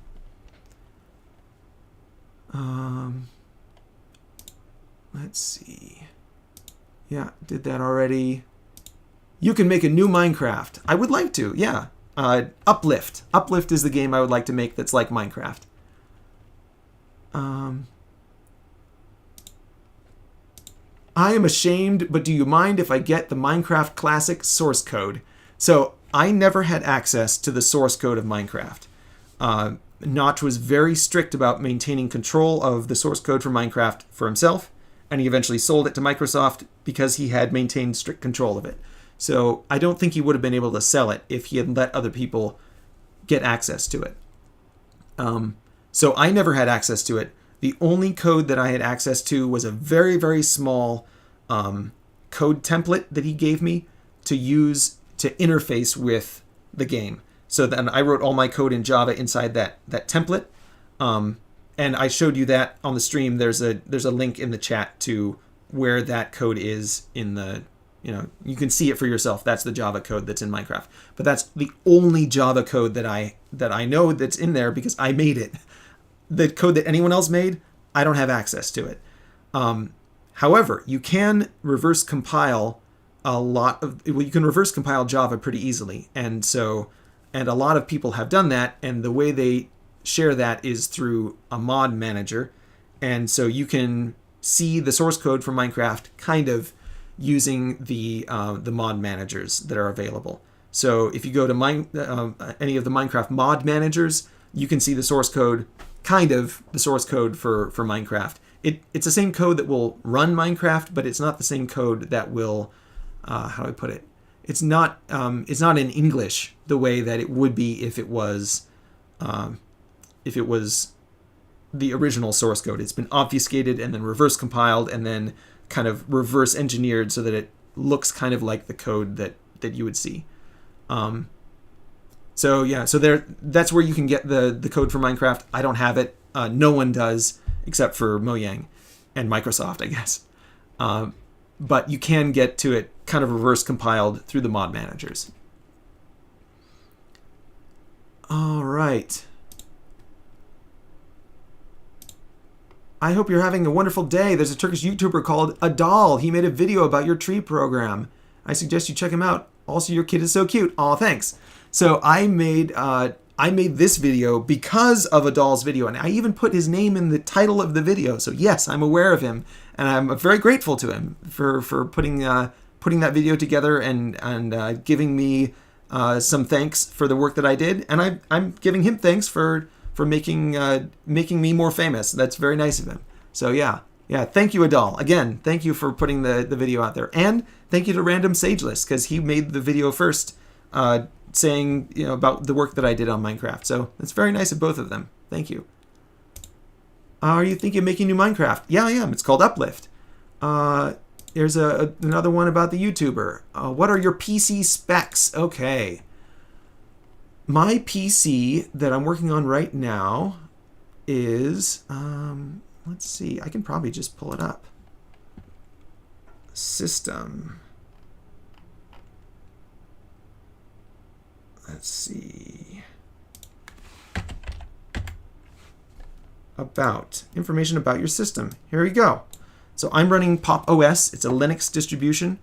I've got a AMD Ryzen 7 core processor, 32 gigs of RAM, and an AMD Radeon RX 6600 XT, and 1 terabyte flash. What is it? M2 solid state hard drive. So SSD, M2 SSD, and I'm running Pop! OS.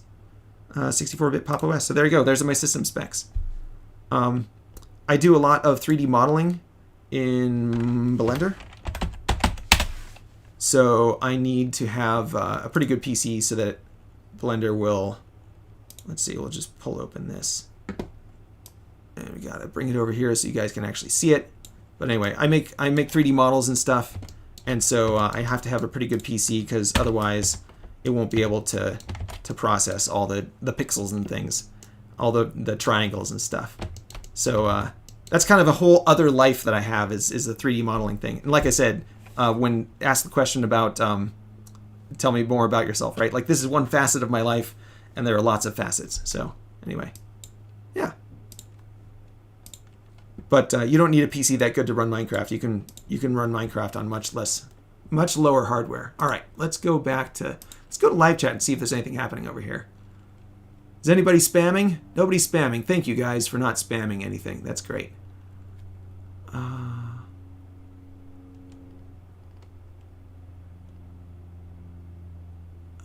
Yeah, sorry, the subtitles aren't working. Oh, yeah, all right. Okay, chat. Yeah, let's get back to questions. Here we go. Questions. All right, PC specs.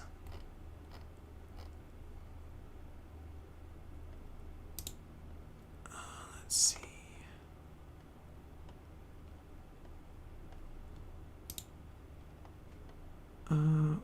I can't get to the... What is your favorite Minecraft version and mod? So I've got a fondness for Minecraft 1.12 because it was stable for a long time, and it allowed a lot of modders, because it was stable for a long time, it allowed a lot of modders to make mods for that version.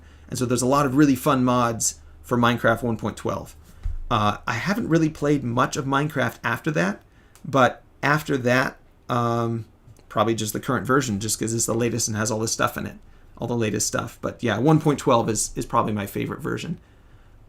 Favorite mod is probably Hexit, not because so my wife and kids play Minecraft, and my wife was very into playing with mods, and her favorite version, her favorite mod pack was the Hexit mod pack, Hexit. And so I think because she liked to play that version, that's probably my favorite too. So yeah, that's probably my favorite. If you saw Notch, what would you do? You can't unsee him. if I saw him in person, I probably would be like, oh wow, that's Notch, like that's amazing, right? Like he's a famous guy. I don't know if I would go up and like say hi to him. If he came up to say hi to me, I would certainly say hi and introduce myself and tell him who I was. But he's a famous person, so I don't want to infringe on his time. Like his time is very valuable, and so probably there would be a lot of people around him, and they would all want to talk to him, and I wouldn't want to take away from that. So I would certainly like wave and say hi, but yeah, I'd be friendly, I guess. Friendly, but not, I wouldn't try to like get up on his face or anything. And probably he has no idea who I am, so I don't think he would recognize me. All right, YouTuber Doll, yes, yeah, thank you. I wish you could learn Turkish. Yeah, well, there's a lot of things that I wish I could learn, but yeah. New Minecraft, okay.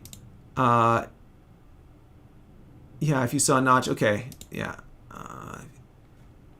If you had the right to add something to Minecraft right now, what would you add? Okay, so one thing that I think would make Minecraft better is nested blocks. If you can edit a whole chunk section at once, that would be really great, because then you could really rapidly change like large sections of the world. So I guess if there was one thing, it would be editing a chunk section all at once instead of editing individual blocks.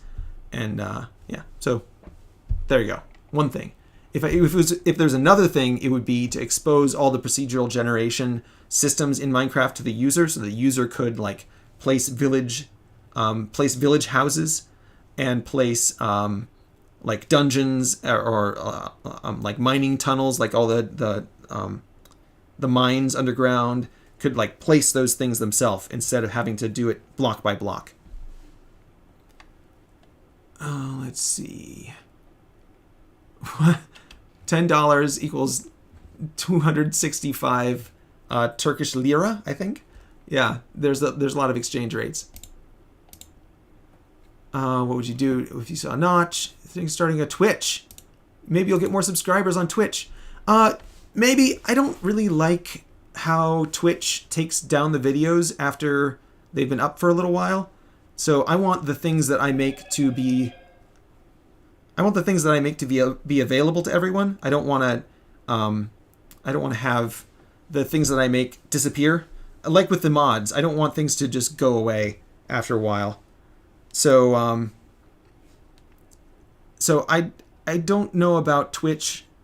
There are VODs, but I can stream on YouTube, and like then it's always available for people. So I guess I prefer YouTube to Twitch just because it's persistent and it has that solidity where the things I make, people can always see them, so that it doesn't get wasted and thrown away and disappear. Let's see. My kid is asking if I can play computer games. Okay. Okay. Twitch. You are the hero of Minecraft. Do you feel bad about being wronged? So thank you, but I don't feel like I'm a hero of Minecraft. I added a little bit to the game right at the very beginning, and maybe I helped push it in a direction of more procedural generation. But I don't feel like I'm this great hero that did everything. Notch is the one who did most of it. It was built on the things that Zach Barth did. Jeb contributed a huge amount to the game, so Jeb and Notch are really the ones who made Minecraft. I just did a tiny part of it, and I don't really feel like I was wronged. I was forgotten, but I don't think that I really deserve to be remembered and lionized. So I don't feel like it was wrong of Notch to forget about me and go and do other things and not acknowledge my contributions. So yeah, I don't feel like I was really wronged.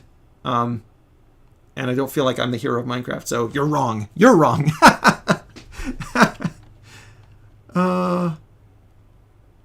CraftRise. Is there a Minecraft game called The Rise of Craft, and do you play it? I know that there are a lot of voxel games. I've looked at a number of them. I've never really been hooked on the idea of playing any of them in particular. I like to play games that have something to teach me and not something that will just use up my time, because I've got limited time. Our lives are only so long, and so I want to be using the time well. And so, like Kerbal Space Program, it teaches you about orbital mechanics. Minecraft can teach you about spatial things, about architecture. It can teach you a lot about architecture. It can teach you about exploration and about preparation, about planning. So there's a lot of things, and about like agency. Minecraft can teach you about agency. You can change things in the world, and you don't have to just accept the way they are. You can change stuff. So there's some things Minecraft can teach. But I feel like a lot of the games that people make that are trying to be like Minecraft are instead more complicated in ways that are not interesting and helpful, and so they are just wasting your time instead of teaching you something valuable. So I haven't seen that game in particular, The Rise of Craft or CraftRise. I could look it up, I guess. Let's see. Let's look it up. CraftRise. Don't see it on Steam. And of course, there are a lot of games that aren't on Steam, but most of my games I get through Steam.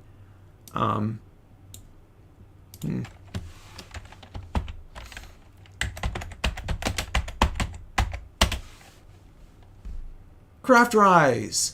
Oh, it's Turkish! Ah! It's from Turkey.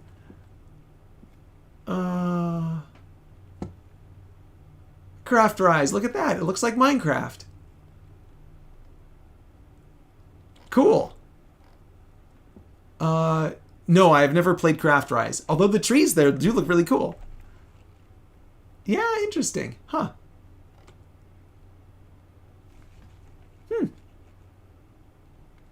Market. Yeah, I don't know what any of this says because it's all in Turkish and I don't read Turkish. That is kind of cool though. All right, well, CraftRise. CraftRise.com.tr. Yeah, you guys should be interested in it. I don't know. I've never played it. I'll have to look it up. I'll leave the window open. I'll have to look it up later. All right.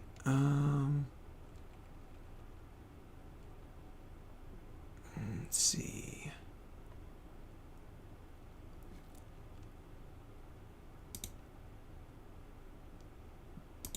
I should remove all these.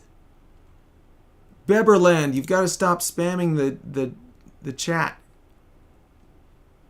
All right. Okay. Maybe you'll gain more subscribers.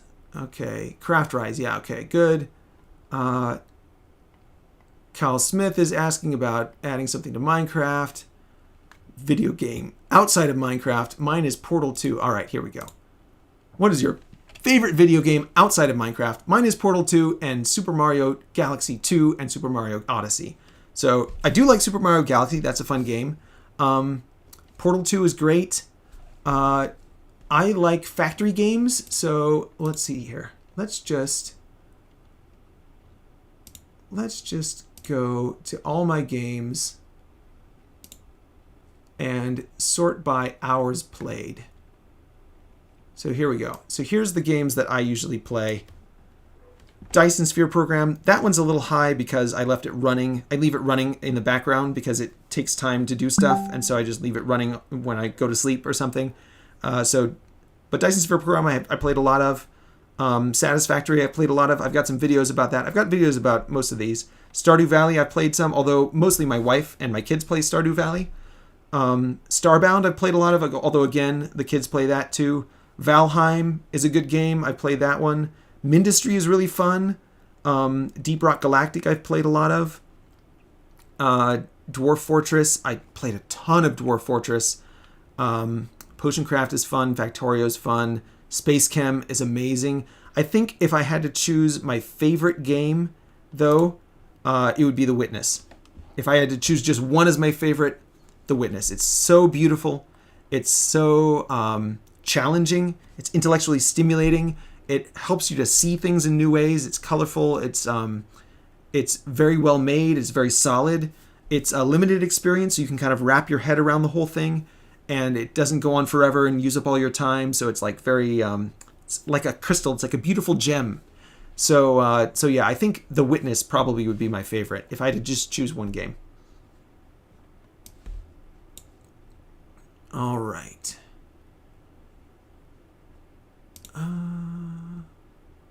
Doguken Adal! Yay! Yes, thank you, Doguken. Thank you, Adal. Did you build the first villages? No, I didn't. I contributed some ideas to Notch about how he maybe would make villages, but I was not involved in the creation of the villages. That was Notch and Jeb. That was their guys. Now, maybe they used the idea that I had suggested, but I think it was actually Notch's suggestion. He was like, I want to be able to make villages. Maybe you have some ideas about that. I don't know. I don't know who came up with it first, but it doesn't really matter. Ideas aren't... So people can't own ideas. If you want IP, ask about IP. I'll be happy to talk about it. If you want to talk about intellectual property. Let's see.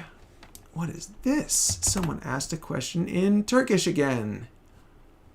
I've got to find my Turkish thing.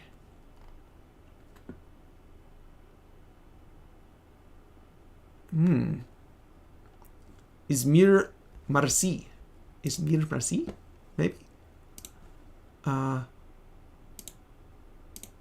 question is, can you play Izmir Marsi? And I don't know what that is. So probably no. Sorry. Do you still play Minecraft? And if so, how often? Not really. I don't really play Minecraft. The kids play it quite a bit. I will occasionally play with them, but usually they just play with each other. There's plenty of them to play with each other, and so I do other things. But, you know, maybe I'll get back into it. We'll see. If you saw Notch, what would you do? Yep, I already answered that. Are you sad at Notch? Are you sad so Notch? I think it's maybe, are you sad about Notch? Or are you angry at Notch? Or are your feelings toward Notch bad? No, my feelings toward... I don't have bad feelings toward Notch. I think that he is a person who was ruined by his own success. And I feel sorry for him. I feel sorry for him. I don't feel sorry for myself from him. So the sorrow goes the other way. Dogukanadal! Yay! Yeah, that's the question about Izmir Marsi. I don't know what that is. Sorry, guys. If Microsoft made you an offer to update 1.21, what would your answer be? Yes, I would be happy to update 1.21 as long as they were willing to pay me. I'm not going to do it for free. And but yeah, I would be happy to work on Minecraft for Microsoft. That would be cool. I'd probably change a lot of things, but you know, maybe that's what they want. Can you create a website? Share the mods you get. Yes, the website is mc.triop.com. Brings you here. That's where the scripts are that I used to make that I made for Minecraft. If you saw Notch, what would you do? Let's see. There's so you don't have to ask the question more than once. I've got a list of all the questions. I'm going down them, so like don't ask them all over and over again. Let's see. Why didn't Notch respond to you at the time? I would appreciate if you could answer my questions. Yeah. So Notch didn't respond to me because he became overwhelmed by all the people trying to get his attention. So I was able to reach out to him when the community was still pretty small. And so we started our conversation. But then he went on vacation. And I think when he came back from vacation, he was overwhelmed by so many people trying to get his attention. And he forgot about what I had done. And there were a lot of other people that were talking to him. So maybe my contribution was so small that he forgot that it had happened. And so I think that mostly it was just that he forgot about me because he became overwhelmed. And again, he didn't have a good foundation in God and family and friends and community. He didn't have that foundation with him. So he kind of got washed away by all the people trying to get his attention. So I think that's probably what happened. I think you're a good man, and hi from Turkey. Thank you. I appreciate it. Let's see. Do you have a funny memory while developing Minecraft? So again, I didn't really develop Minecraft. I made a little tiny piece of Minecraft.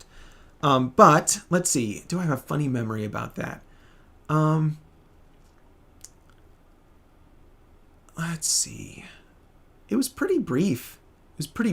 There wasn't really much camaraderie, anything. Notch was very businesslike and wasn't very playful. So there wasn't really much playfulness or fun there. But I worked hard on making the Java code, the program in Java that would go in and make the trees.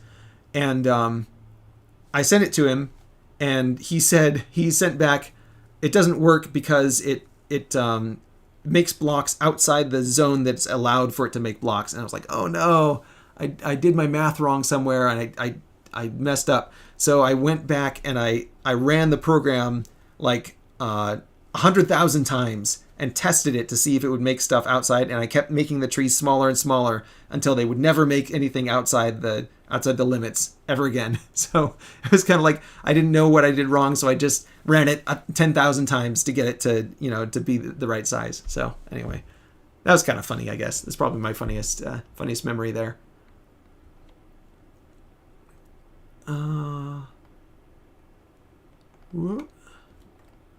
Let's see. Let's go back to chat for a second. Yeah, lots of stuff in Turkish. Sorry, guys, I don't understand Turkish. I'll try to translate some stuff, but it's gonna be real slow if I do stuff in Turkish. Yeah. Yeah, don't ask questions more than once, guys. Only ask your question once. All right, close that.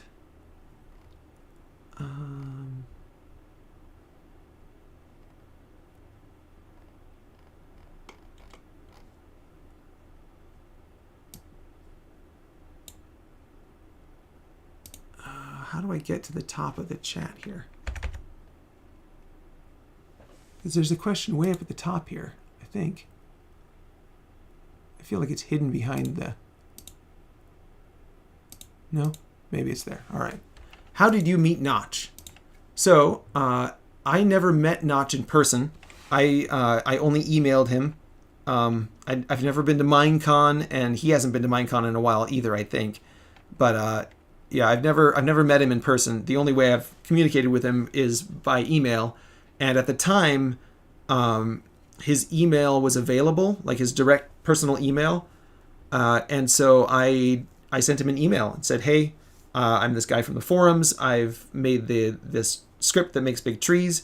There are a lot of people who are interested in it and interested in it being added to the game. Would you like me to write the code to put it in the game? And he said yes. So that's how I met him. I sent him an email.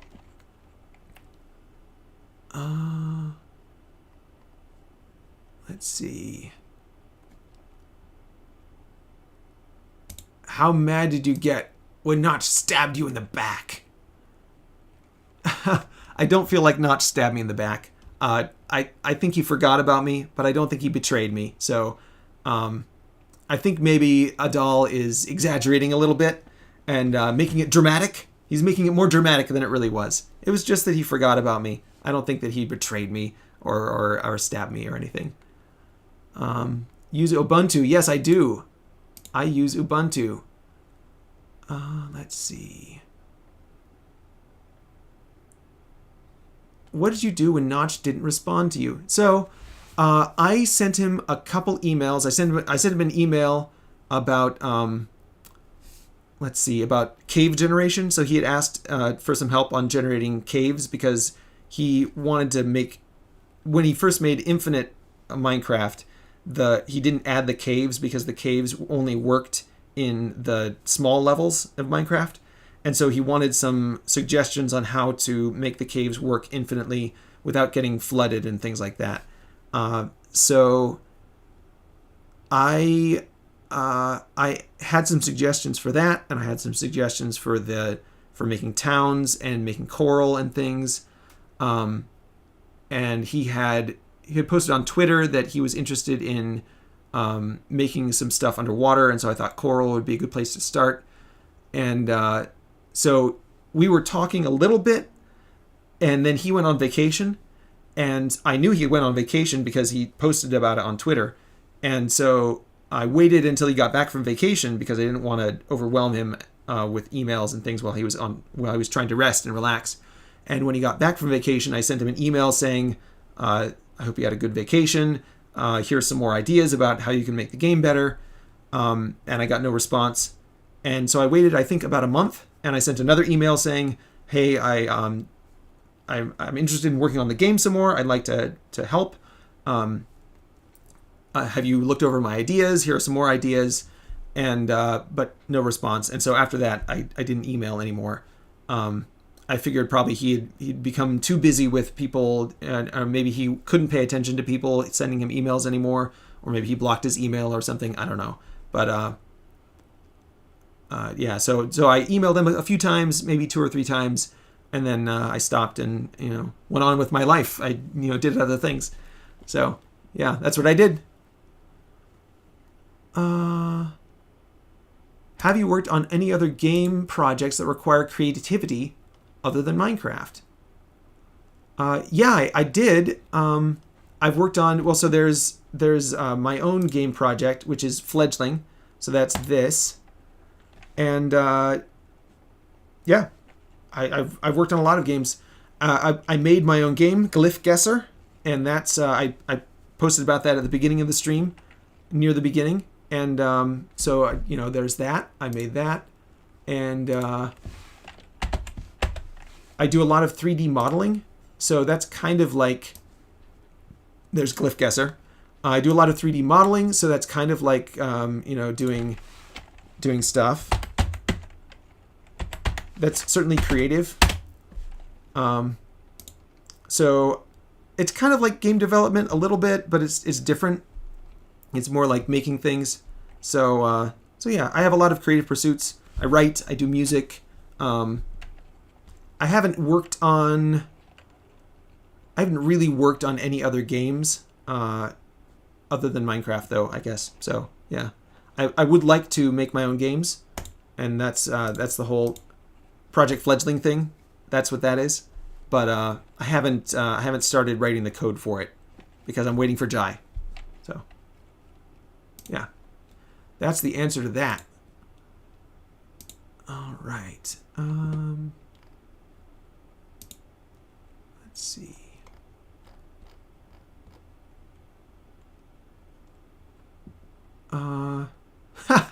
What did you do when Notch didn't respond to you? Okay, I answered that already too.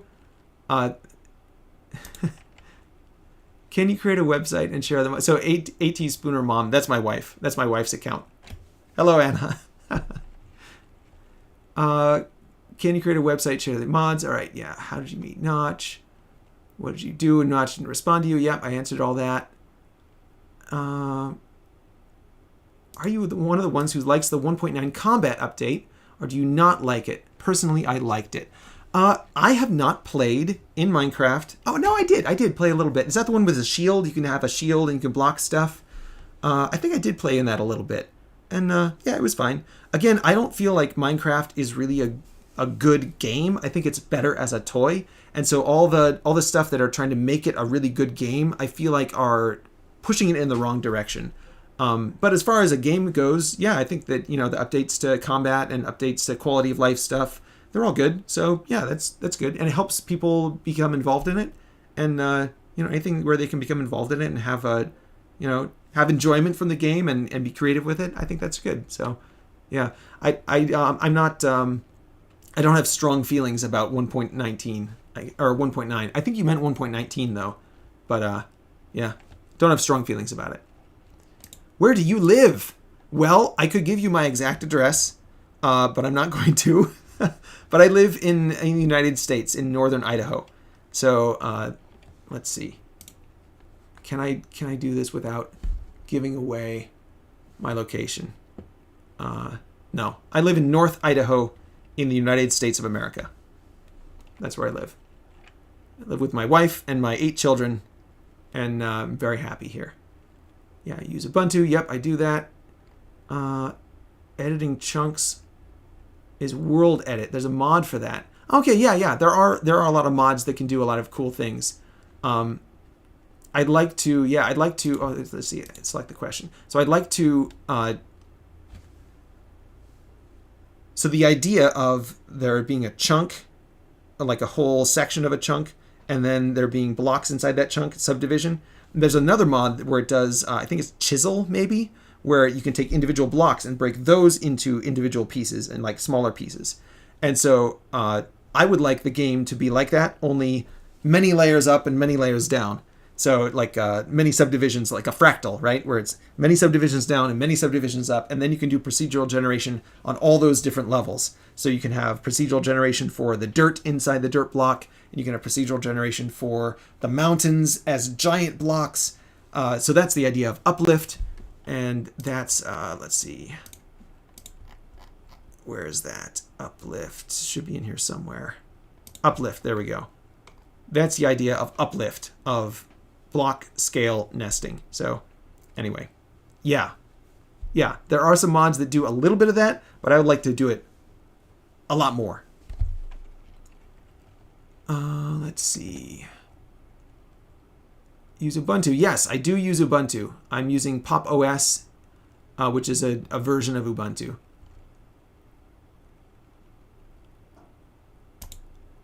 Let's see. Have you ever been back to Notch? What would he say to you if you did?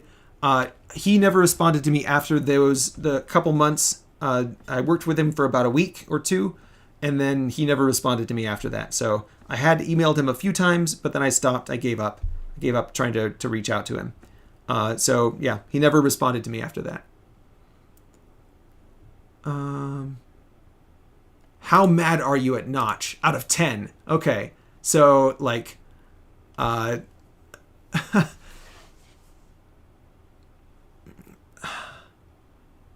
don't know, maybe 3, maybe 3 out of 10 mad. I'm not mad at him. It's fine. I don't think he did anything wrong to me.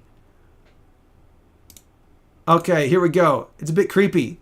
Where do you live? I live in North Idaho in the United States. How old are you? I am 39. I'm almost 40 years old. What's your favorite YouTuber? Oh, my favorite YouTuber is Jordan B. Peterson. Jordan B. Peterson is my favorite YouTuber. Let's pull him up.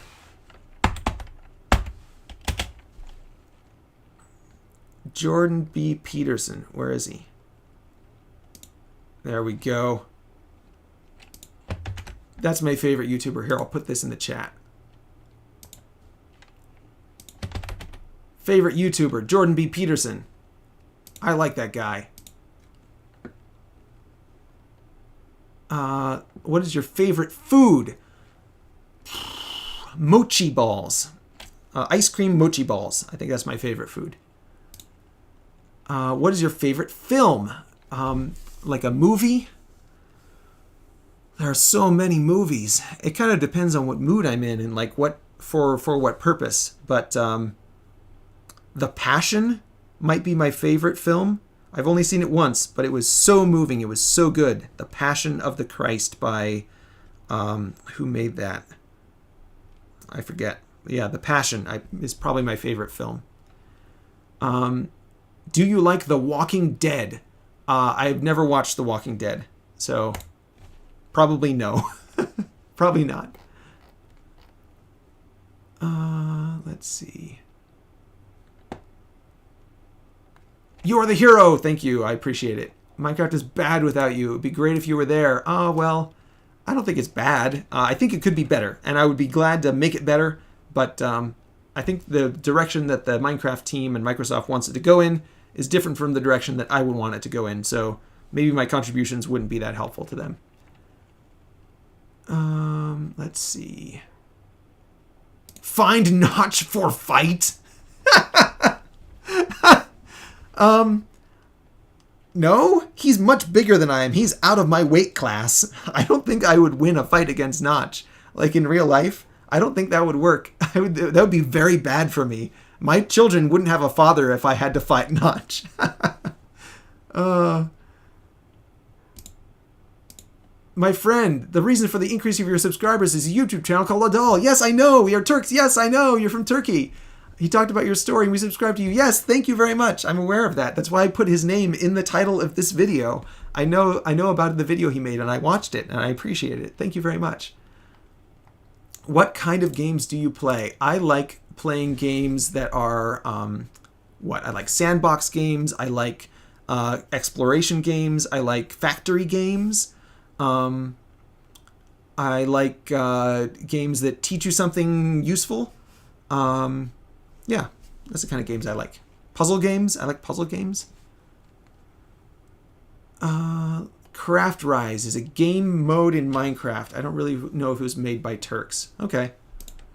Yeah, I don't know much about CraftRise. It does look a lot like Minecraft, so maybe it's like a server or like a custom modded server or something. It does look a lot like Minecraft, so maybe that's what's going on. That's cool though.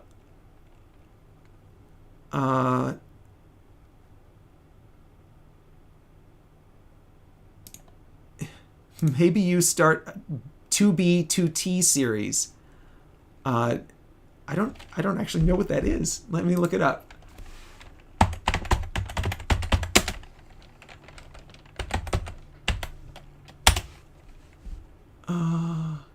Anarchy server.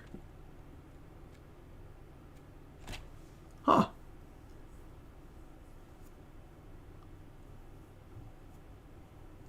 An anarchy server. Okay.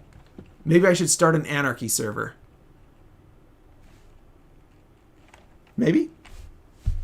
I don't know. Anarchy doesn't sound like my kind of thing. I kind of like some order. I kind of like things to be, not all crazy. But, yeah, maybe. We'll see. PC specs, I answered that already. Very happy. Oh, thanks, Jackson Football.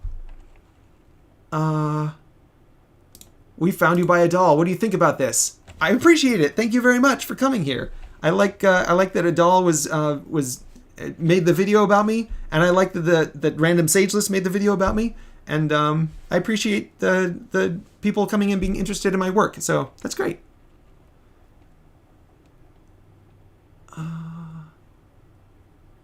Let's see.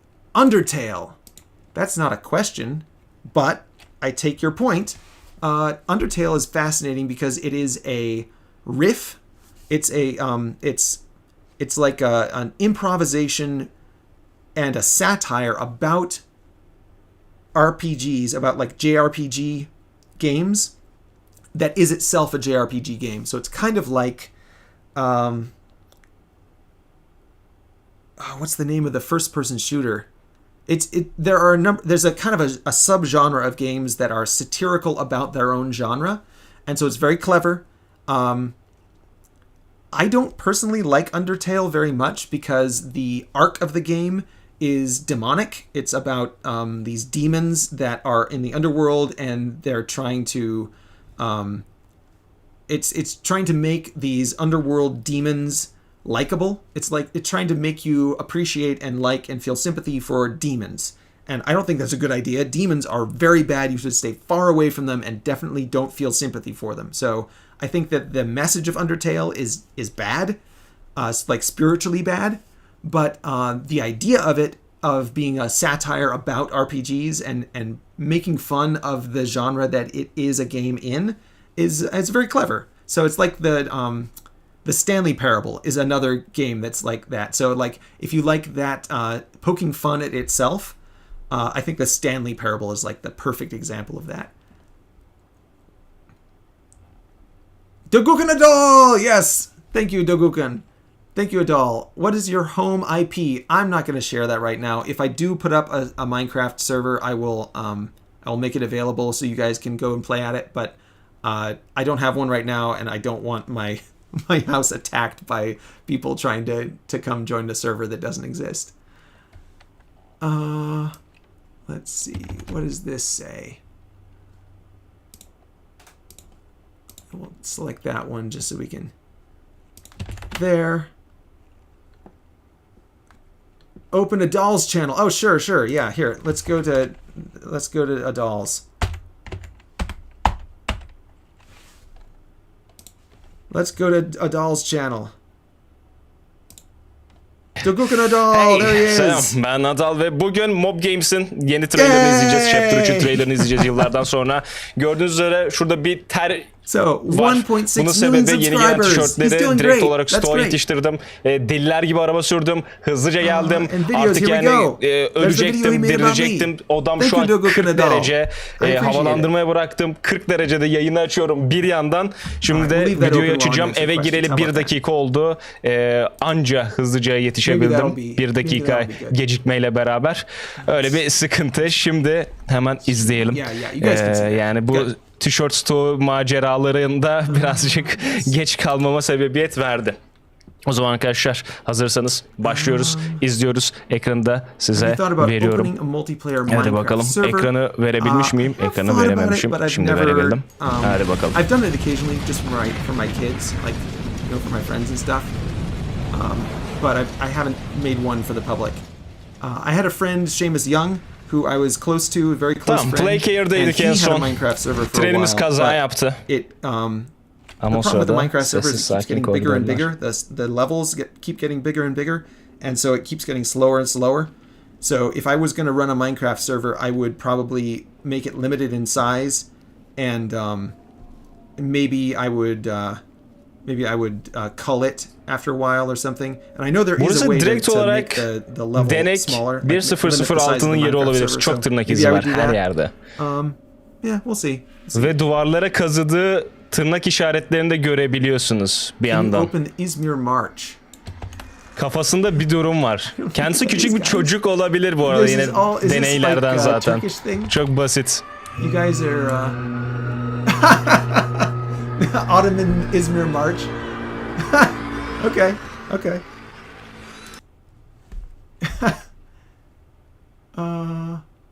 YouTube. No, I don't think.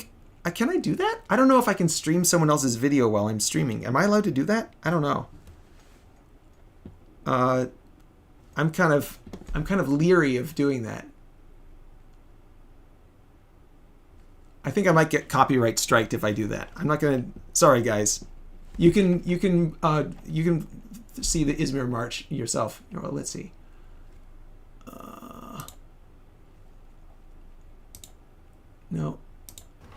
No, don't play it. What is this? Norwegian Baron. Is this CC? Is this is it open source? I don't know if it's open source. I don't know if I can use this music. YouTube is very strict about using other people's music, so I don't know if I can use that. Sorry, guys. That's the question, though. Can you open the Izmir March? Yeah, sorry. I don't think I can. I don't know if I can, but I don't think I can. Do I miss the old days of Minecraft and developing it? Yeah, I do kind of. It was fun. It was a good time. I wish that I could have contributed to it more, but, maybe now is the time to work on it instead of then. Maybe now is a better time. Who knows? God knows. God has a good plan. What is your favorite food? Mochi balls. Start a YouTube about a 2B2T server, an anarchy server. Maybe I should do an anarchy server series. Yeah, maybe. Maybe I'll do that. Yes, Dugukun Adal, here it is. You don't deserve that. I don't know what you're referring to, but God knows what I deserve. And I'm glad that he has given me mercy. Did Adal reach out to you about the video, or did he just make it? He just made it. He did not reach out to me about it.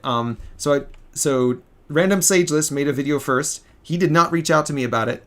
Then Dugukun Adal made a video about me. He did not reach out to me about it. He just made it. So I'm glad that he did. And I learned about it from you guys posting comments and saying, hey, Dugukun Adal made this video about you. And so, oh, thank you very much. Thank you for letting me know. So, yeah. But you don't have to keep letting me know. I know about it now, so calm down.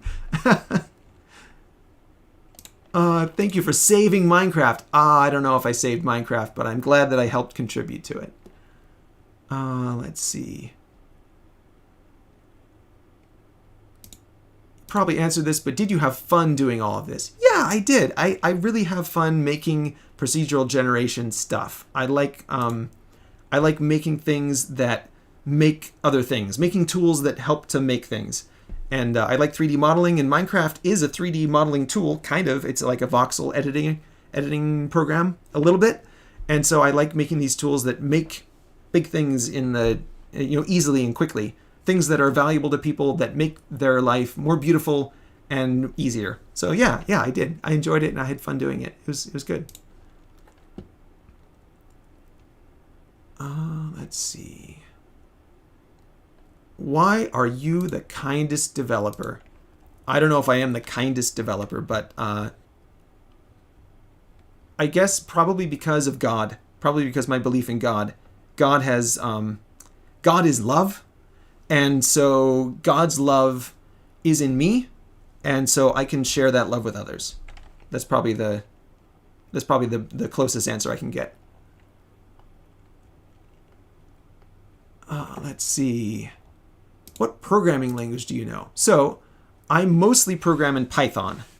That is somewhere in here. Anyway, I mostly program in Python. I took a class in college in C and C++, so I know how to do C and C++. I've done some C# programming. I've done some Java programming, obviously, for Minecraft. I've done some Lisp for modding. Lisp and what's the other one? There's another, like a modding scripting language. It's not really a programming language, but it's a scripting language. I've done stuff in MATLAB. I've done scripting and stuff. Like I said earlier, once you know one programming language pretty well, learning other programming languages is not difficult. It's not really a challenge because the principles are all the same. Underneath, the principles are all the same. And there are different ways that you can gain access to them with different programming languages. And there are different libraries available in different programming languages. But there's always a way to do something in the programming language that you need to do if you are able to do it. If that makes any sense. I know Python pretty well because Python is the language that you can write programs in Blender, and Blender is the program that I mostly use because I mostly do 3D models. So I've written some programs for Blender in Python that are also in Blender. So that's part of Blender now. When you download Blender, you get some of my programming as well. So that's a cool thing. But yeah, so once you learn one programming language, the other programming languages are pretty easy. For example, I picked up C# on a weekend to do the the chess challenge. There's a chess challenge around here somewhere. Where's my thing? I've got too many channels open here. I've got too many tabs open. There's Uplift. There's me. Let's go to my GitHub again. And we're going to go to here. Here's my GitHub. And I've got a repository, which is a branch of the chess challenge by Sebastian League. And he made a video about, here we go, copy this. And we'll put this in the chat. So that's the coding challenge for in C#. And I was kind of familiar with C# before, but I hadn't really written any code for it. But I went to his site and I learned C# and I contributed some code to the chess challenge. So some of my code is in that too. So it's just a matter of being comfortable with programming, and once you're comfortable with programming, you'll be able to program in other languages too. So yeah, once you're good at one, you can be good at all of them pretty easily. It's not like they're totally different things that you have to like relearn how to program entirely. They're all pretty similar. All right, we're gonna go back here. Yes, to go get a doll. Let's see. Questions. Okay, let's burn through some more of these questions. What keyboard do you use? Because it's pretty loud. Let's see. We'll get back to the top here.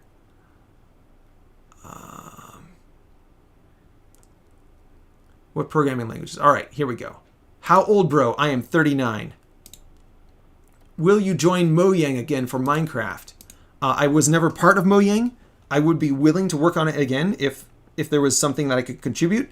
But neither Microsoft nor Mojang have ever asked me to help them And so I don't feel like I should tell them that I should help them because they know if they need help or not. You can't make people accept your help. You can only offer help to someone who asks for it or someone who looks like they need it. So yeah, I'd be happy to work with Mojang or happy to work with Microsoft if there's something that they wanted me to contribute. They haven't made that available or asked me about it. So yeah, we'll see. We'll see. If they want me to, I'd be happy to. How old are you Minecraft jobs? So that was about 13 years ago. I worked on Minecraft about 13, 14 years ago. Make me a moderator and I will ban all the people who make useless comments. I appreciate it. I'll be okay. I think the community, the current number of viewers is small enough I can handle it myself, but I appreciate your offer of help. Let's see. Have you applied to Mojang? Have you tried working for Minecraft again, or did you apply to Mojang? I did offer to work for Mojang when I was emailing to Notch. He said no, so I took that at its value and I didn't push it. But I have never. Let's see. Did I apply? I don't think I've ever applied to a job with Microsoft or Mojang. Maybe I should. I don't think they have like the position of we want somebody to come and fix Minecraft for us. Like that's not usually something where they put a job offer out for, like we're really looking for someone who can just fix our shit because we're terrible at this. People don't usually say that. Let's see.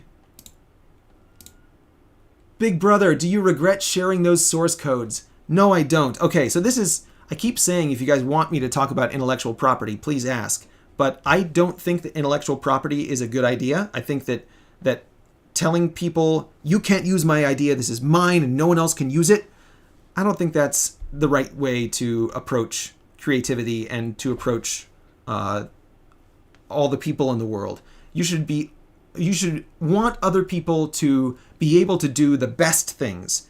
And so if you have a good idea, maybe even the best idea, you should want other people to be able to use that idea so that they can have the best idea too.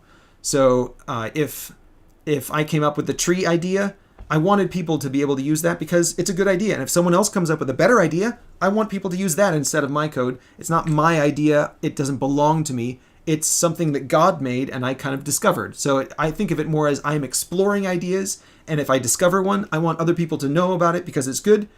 It's not that I made an idea and now it's mine and no one else can have it. I don't think that's the right way to approach it. So no, I have no regrets about sharing the source code.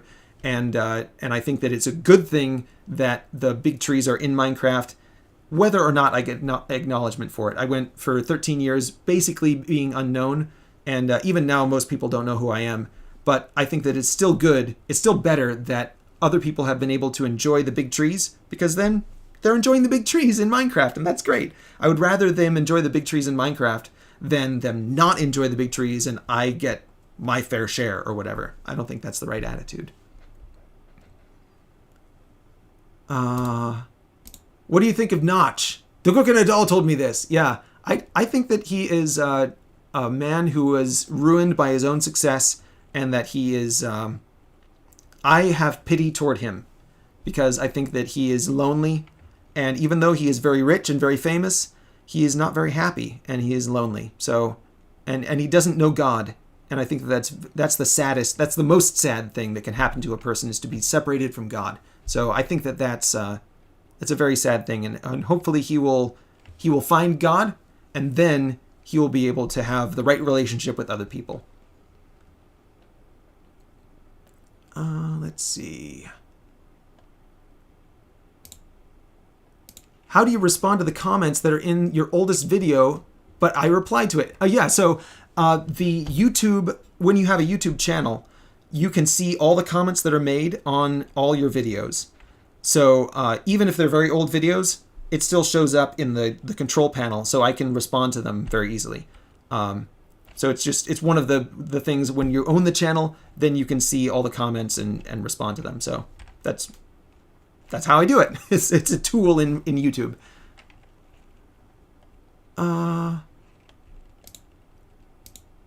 You seem to be a history buff. Do you have a specific topic of history that you enjoy talking about most? I'm not much of a history buff. I guess I like to be aware of where people come from and where I come from, and how that is how that impacts the way that I should behave toward people. But I'm not super into history. Let's see. What would be my favorite history topic? You have a specific topic of history you enjoy talking about the most. The Great Flood in the Pentateuch and the Book of Genesis, I think is like, and the time around that is very fascinating to me, because if you look at the progression of technology, starting from Adam through Tubal-Cain and then to the flood, and if you look at their progression, if you chart it on like an exponential graph, then at the time of the flood, the people of the ancient world were much, much more technologically advanced than we are today. And so it's fun to think about and try to speculate about and figure out what things were happening there and what was the flood really, because like the people who wrote about the flood were survivors of it, and they were trying to convey the ideas to the people who were living at the time who didn't have any of that, right? That whole civilization had been wiped out. And so the story that is told about the flood is probably simplified, as if you were trying to tell a child about something. So it's interesting to think about what was it that they were really doing and really what was really happening at that time that they simplified in order to tell the story of the flood. So I think it's true, but it's more true than is in the story. It's fascinating to think about and try to figure out what was happening there. So I guess that would be my favorite history topic, is like the antediluvian civilizations and what were they like and what were they doing and what was actually happening there. Let's see. Are you offended with Notch? No, I'm not offended. Can you make a video with Duguka Nadal? I could. He's much more famous than I am, so I don't think that he would want my help. But if he would like me to, that'd be fun. Will you develop the game more if you didn't share the source code? I think I would have developed the game less, because no one would have been able to use the tree script that I made in the first place, and so no one would have known that it was any good. So it's like, like if I didn't have a car and I couldn't go to the store, would I have bought more stuff?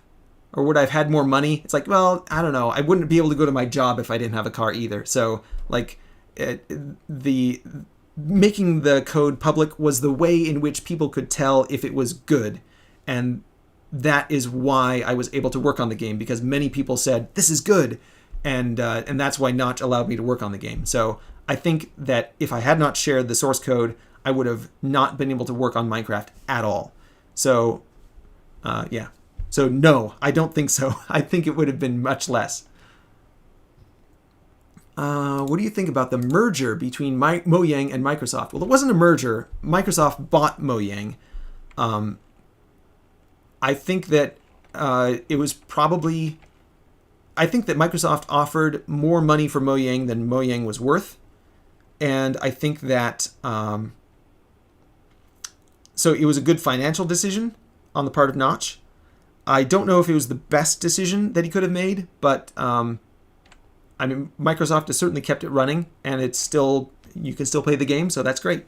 And so I think that I think that it was an okay decision on Notch's part, and I think that Microsoft has done an okay job of managing Minecraft. I don't think either of them have done a really great job, but it was fine. It was okay. Have you ever watched Adventure Time? I know it's a cartoon, but still. I have heard of Adventure Time.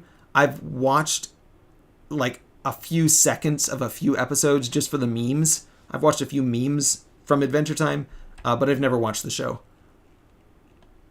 It's a server. Okay, yeah. So this CraftRise is a server for Minecraft for people from Turkey, or it's in Turkish or something. That's cool. Yeah, maybe I'll go check it out. Maybe we'll go join the server and check it out and see what's going on. Let's see. What keyboard do you use? Because it's pretty loud. Okay, so what's going on here is, let's see if I can show this off here without.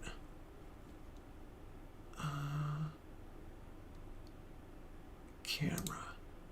There we go. All right, so what's happening here is I'm in my office, and this is my office here. This is my computer, and there's another camera, but this is my microphone that I use, and this is my keyboard.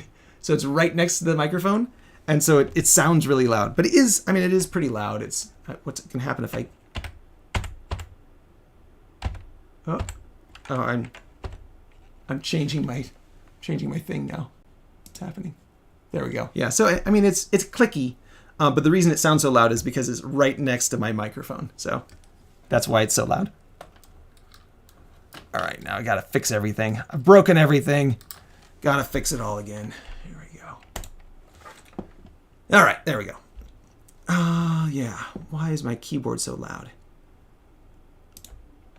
Have you tried working for Microsoft or Minecraft again? Did you apply to Mojang? No, I only talked to Notch. I emailed him, but when he stopped responding to me, I had never tried to reach out again. So, yeah, maybe I'll apply. I don't think they have an open position for a guy who will drastically change the way that Minecraft works and change everything about the game and make it different, right? Like, which is what I would want to do. I'd want to take it in a different direction. So, I mean, it's great that they're making the game and that they're still working on it and that it's going in a good direction.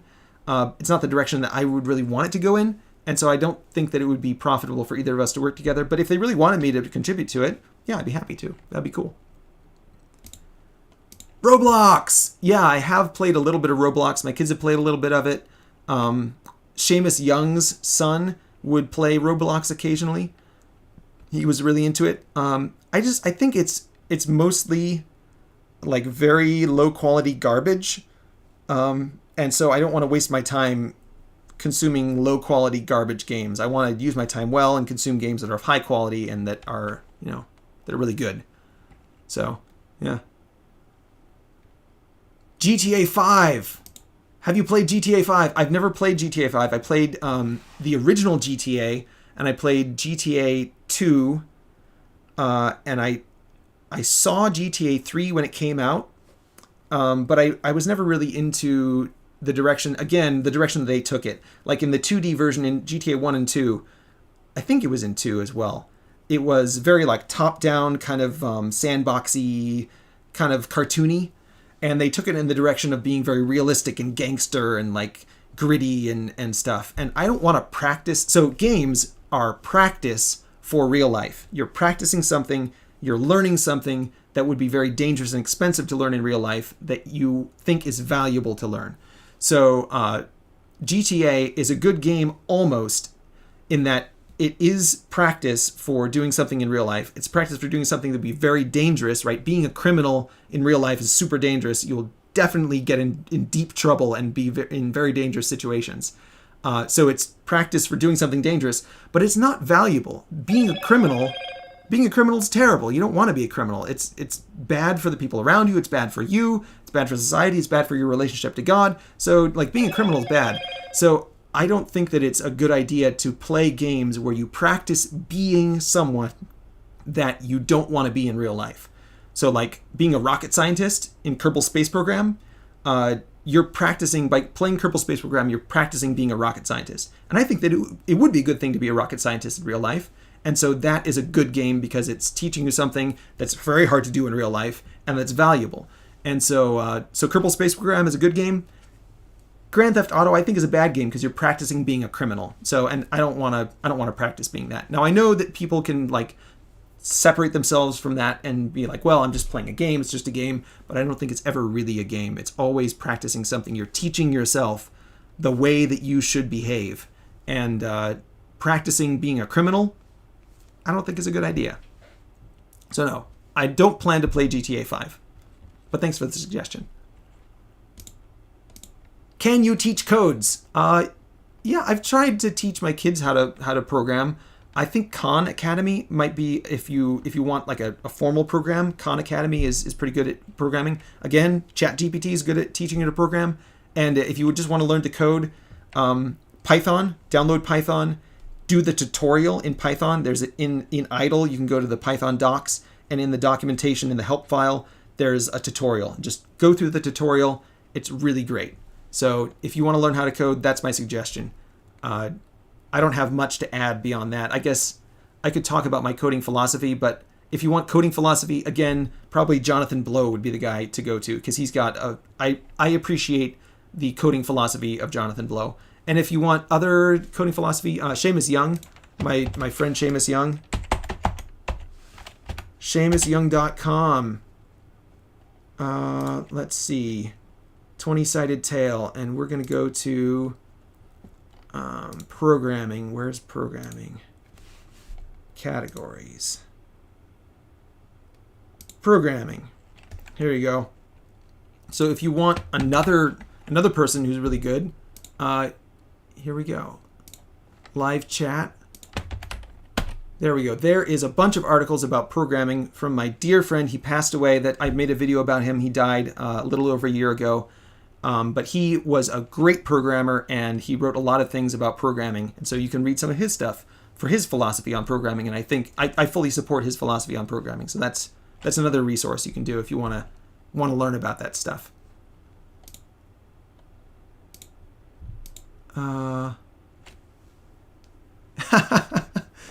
People are saying thank you to my wife. Oh yeah, it's good. Yeah, thank you, Anna, for being involved in the chat. That's really fun. Hang on a second.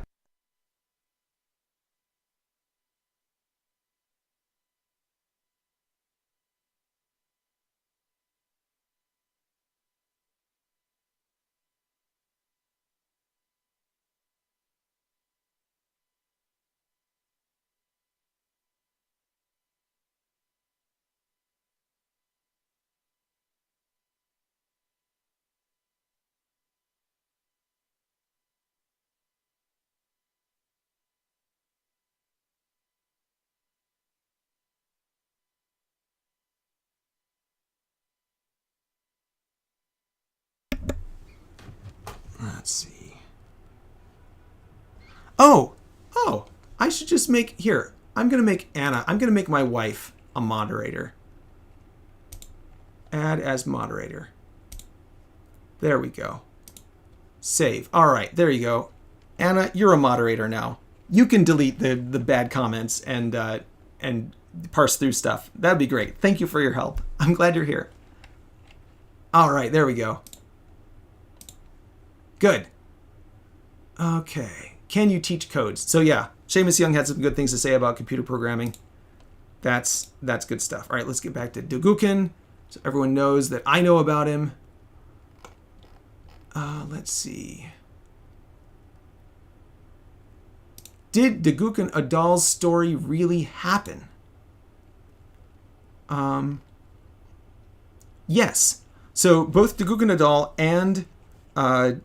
and Random Sageless, their stories are based off of this page here. If you go to mc.triapp.com, you can read it. And both of them read this and also watched my video, watched this video. I think they watched this video.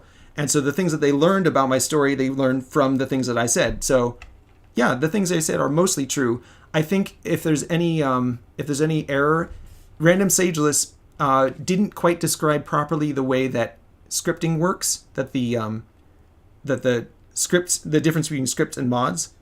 He acknowledged in his video that he didn't get it right, but he didn't get it right. So a script is, as I described before, there's a mod in Minecraft. Minecraft makes a save file. A level editing script is a separate program from Minecraft that edits the save file, but it doesn't interact directly with Minecraft. It's not a mod in the way that it's inside the game. It's separate from the game and just interacts with the save file, the level save file of the Minecraft level save file. So he got that wrong. And then Adal's video, again, I didn't really understand it perfectly because I watched an auto-translated version from the subtitles. from the closed captions auto-translated from Turkish to English. So I didn't understand it perfectly, but I think, if anything, Adal made it more dramatic than it really was. He made it more sound more exciting and more dramatic and more tension and more struggle than there really was. It was the facts, I think he got mostly right, probably, but I think he made me look too important and made Notch look too evil. But again, he's dramatizing it, and it makes a good story. So I don't know if it was like, again, I didn't understand it perfectly. So I don't know if it was something that he just made it too dramatic, or if he was misrepresenting it. I can't really tell. And part of it too is speculation on his part as to what Notch was thinking. And I don't know what Notch was thinking. So Adal may be right about what Notch was thinking and doing. He is as good. He has probably as good an idea of it as I do, because I don't know what Notch was thinking either. So I can only speculate as well. So yeah.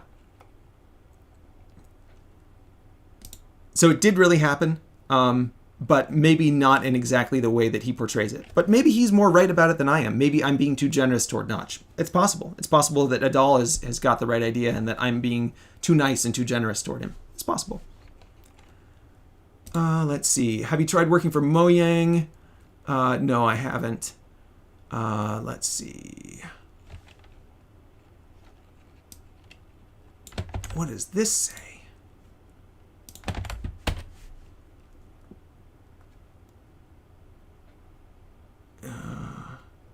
Is there anyone who can reach Adal?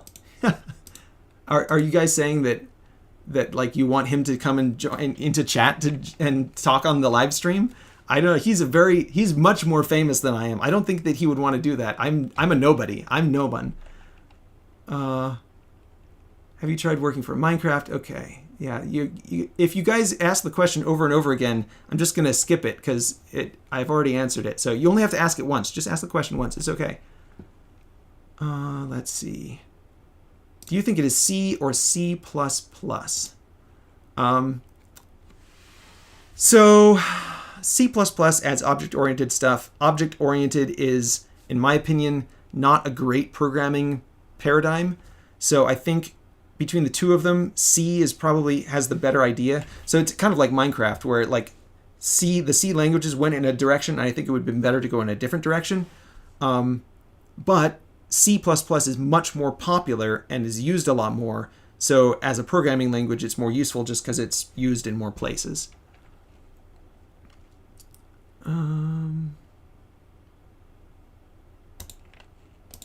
Do you work for Blender? That would be awesome. I'm a CAD tech and I've dabbled in Blender too. So I don't work for the Blender Institute. I have a few friends actually who worked for the Blender Institute. A friend of mine, Ian Hubert, is a friend of mine, and he made a number of really big videos. And he worked for the Blender Institute with the Blender Studio making Tears of Steel. And so I know him, and we're friends. And I'm also friends through Nathan. When I was working with Ian Hubert, I also became friends with Nathan Vegdahl. And Nathan Vegdahl is also working for Blender now. And so that's great, and I'm glad they're doing that stuff. I've never worked for the Blender Institute or done any work for them, but I did submit some scripting code that made it into a script pack that then got integrated into Blender. So we can go and look at that. Let's see. That's going to be Blender extra objects. Here we go. Is this it? Add mesh extra objects. There we go. So this is a plugin that is part of Blender. When you download Blender, it's in Blender. So if you go add mesh extra objects, you activate that plugin. Then in your, I'll just show you. So here's Wall Factory by DudeCon. So that's the thing that I made. I've also made some other Blender scripts. Let's see.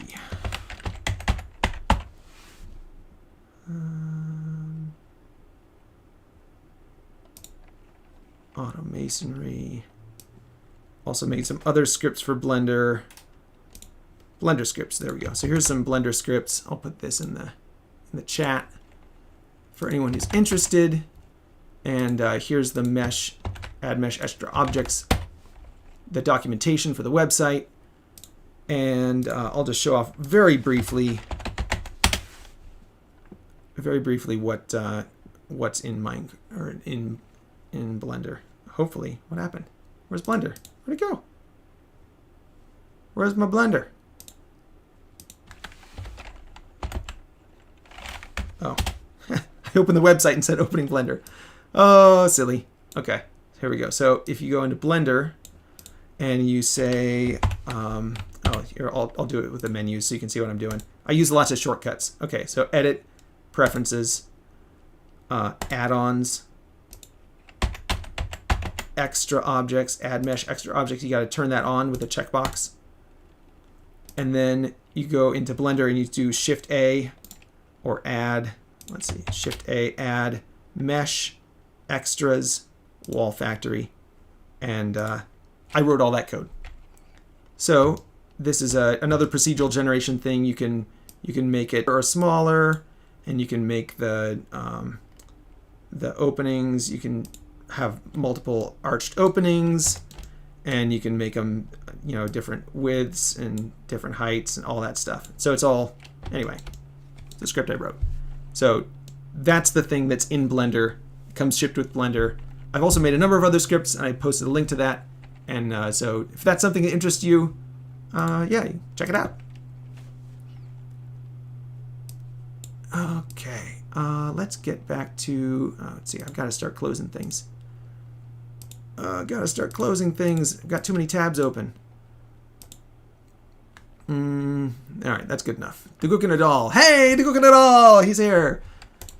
Let's see, live chat. Questions, okay. I've dabbled in Blender. So yeah, so that's the stuff I've put in Blender. Let's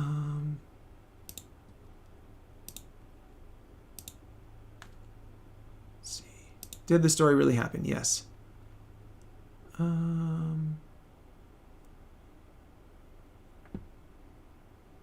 Did you work for Blender? Okay, so that's what I just answered. Let's see. There's a bunch of repeats of questions. You guys have got to stop repeating the questions. Just ask it once. I'll answer it. I'll get to you. Is A.T. Spooner mom your mom? No, A.T. Spooner mom is my wife. She's the mother of my children. A.T. Spooner is my wife. Hi, Anna. Thanks for helping out with chat. Let's see. If I use your C# codes in the video, can I show you in the source section? Oh, yeah. You're welcome to credit me with any stuff. So if you go on my GitHub, my GitHub is github.com/dudecon. And any of this stuff, so everything that I make is, since no one's asked about IP, I'm just going to have to do it myself.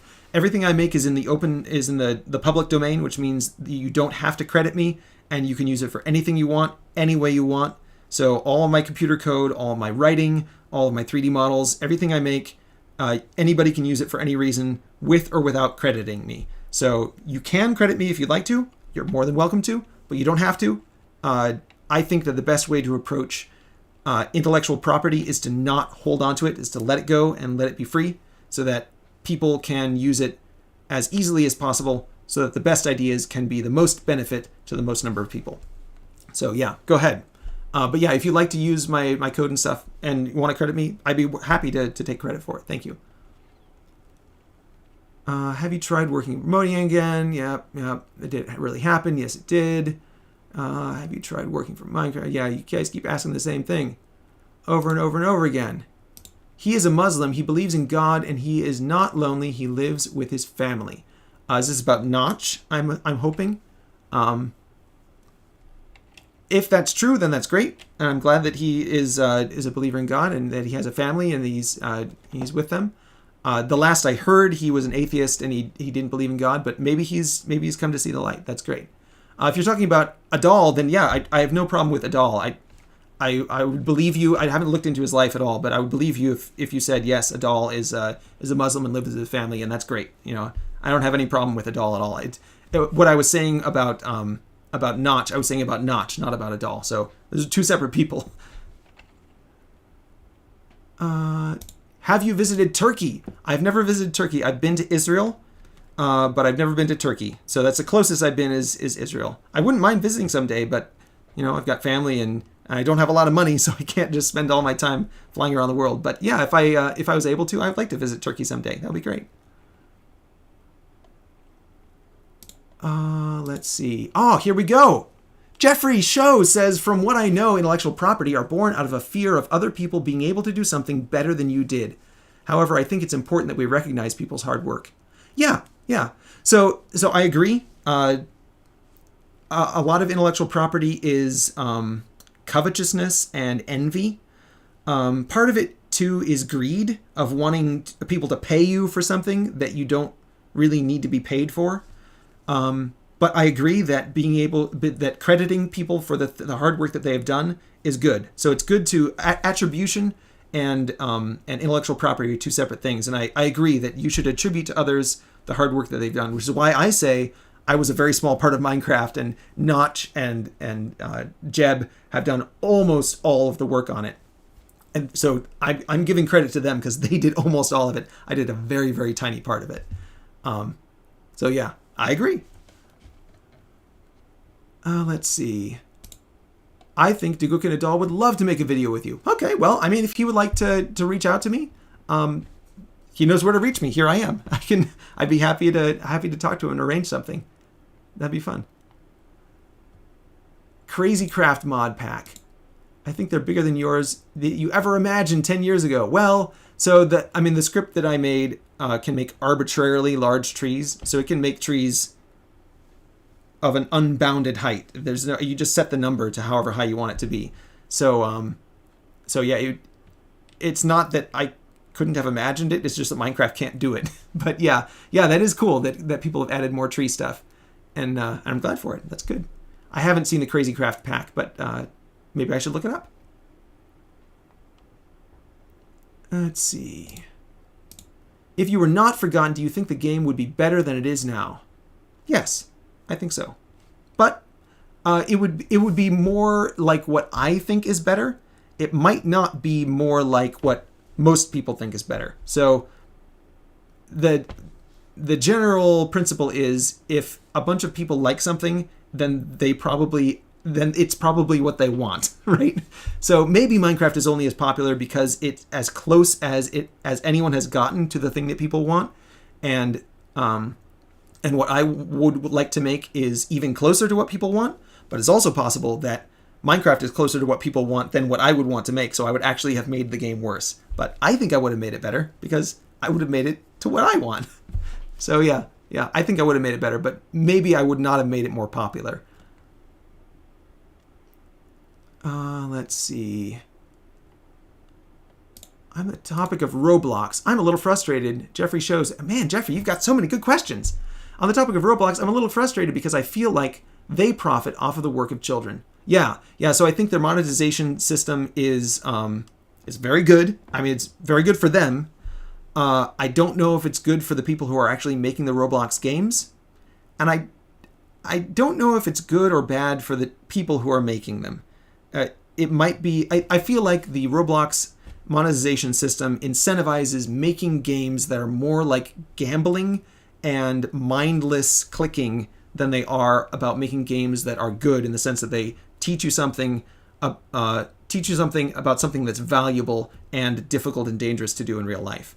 So I don't think that the Roblox monetization system incentivizes making good games.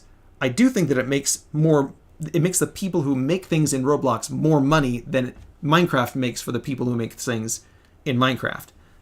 So in that way, it's better for the people who are making things in Roblox, maybe, but it's also training them to make bad games, and I don't think that's a good thing. I think you should train people to make good games, but I don't know how you could do that except by like incentivizing good games. So I don't know. If I had to say like who's doing the best job at training people to make good games, I would say it was Steam, because Steam is incentivized to make games that people want to play, as opposed to make games that are easy to make and that are addictive. Because in Roblox you pay, well, there are a lot of different ways you can pay for it, but it basically gets you to pay a bunch of microtransactions, whereas in Steam, it gets you to pay for the whole game, and then you own it, and you don't have to pay for it anymore. And so I think that system of incentive is better. The Steam system of incentive is better than the Roblox system of incentive. But, there are advantages to both. But that's my opinion. That's my opinion on Roblox. Let's see. Can you tell us the story of yeah, I did. I have told the story of how and why I programmed the big trees in Minecraft. It's right here. And you can go watch it on my channel. It's right there. And I think it does have closed captions, so you can even translate it to Turkish. Sorry about that again, guys. I really hoped that this stream would have the closed captions, but I messed it up somehow. Can you make a Minecraft mod? I could, but I don't feel like it would be a good use of my time. Where are you from? I'm originally from Southern California. I grew up there. I moved to, briefly, I moved to Minnesota in the United States and went to Bible school there. I then went to school in East Texas at LeTourneau University, and I got my degree in engineering at LeTourneau. And then I moved back to my hometown in Southern California, and that's where I worked on Minecraft for a little bit. That's also where I met my wife. I met her at church, and got married. And then I moved up to Seattle area in Everett and worked in aerospace for a while.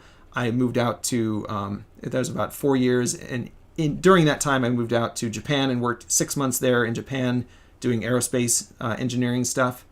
And then I moved back to Everett, and then I moved back down to my hometown again. And then recently I've moved up to North Idaho. So that's where I am now. So that's a history of where I'm from. That's the places I've been. And when I was in high school, I visited Europe, or I was a junior high, I visited Europe with my grandfather, who was an airline pilot. And then when I was just graduated from high school, I visited Israel for a week. So that's all the places I've been. Well, and then it was when I was in Japan, I also went to Singapore and South Korea for a little while. So, but those are all the places I've been. I've been to Canada. I've got some friends and some family up in Canada, so I've been there. But yeah, I'm from Southern California in the United States, and I live in North Idaho in the United States. Which button is not on your keyboard? So I have a standard QWERTY keyboard with a numpad. It's a Keytronic. I mean, it's a very basic keyboard. It doesn't have extended character sets or anything, but I can get to them using there's some Windows tools that you can use to make alternate typeset key presses using Windows if I need to. There's also the key map. It's a Win Shift semicolon, I think. Oh, but it's not on Linux. Ha! I'm on Linux right now. It's not on Linux. Anyway, there are ways to get to it in Linux as well. Can you make a mod? Yeah, I could. Can you teach the Minecraft codes? I would be interested in maybe doing like a deep dive. In this video that I made, I go over some of the code. So I describe the mountain force stand where you want the thing to be. I describe here, run the script, and it'll do it on how the code works. I don't go over it in detail, but I do describe some of it. I'm not super familiar with the Minecraft source code because, again, I've never made a mod for it, so I'm not super familiar with how it's all structured. But I guess I could go into it and kind of talk about the structure of Minecraft, the Minecraft code base at some point. But I'm not really an expert on that. There are probably other people who could talk more authoritatively and better on that than I can. I think you are much more popular than you give yourself credit for. Oh, well, thanks. I do not have a large following of people who know who I am and know about my work. However, I do have many people who are specialists in the areas that I work in know who I am, and that's probably for the best, right? Like, that's great. So I'm not popular to the general public. But maybe that's good. Maybe I don't want to be in the eye of the public all the time. That's kind of a dangerous place to be. Where can I download mods for the latest version? Okay, so I don't have the things that I make are scripts. They're level editing scripts, and I don't have an updated version of my scripts that will work on the latest version of Minecraft save files. I would like to do that at some point, and now that there's some interest in it, maybe I will do that, and maybe I'll stream working on the code, but currently it's not available. I don't have it. I haven't made it. There are mods that will work on the current version of Minecraft, I think, but I don't know where to get them. I think CurseForge is one of the places you can get them from, but honestly, I don't know. And I know that there was a really bad virus that was going around on CurseForge or something. One of the mod manager packs. There was a really bad virus that was going around that could get into your Minecraft and then like corrupt all of your Java that was on your computer and like steal all your passwords and things. So you have to be careful. Look up on that before you start downloading mods and things. But yeah, I'm not super familiar with the current modding culture because I've been out of touch for decades, or a decade anyway. Let's see. Are you still talking to Notch? No. How many children do you have? I have 8 children and 1 on the way, due in January. And the oldest is 13. Are you still talking to Notch? No. No, it's Adal. Okay, yeah. So the guy that you were talking about, who's a Muslim and lives with his family, is Adal, and I'm glad to hear that. That's great. I'm glad that Adal's a good person. He's got a good connection to his community and his family and his God. That's really good. That's really healthy. I wish that Notch was like Adal in that way, that he had some basis for his personality in his life and his structure in his life. Because I feel like he was too weak in his personal structure. He wasn't well integrated, and so when he got popular, it just blew him away. Going to Turkey is too expensive. We went to Turkey in the summer, and 4 people cost $6,000. My parents worked so hard. Yeah, it is expensive to go international. Peripheral Arbor. Yeah, that's my website.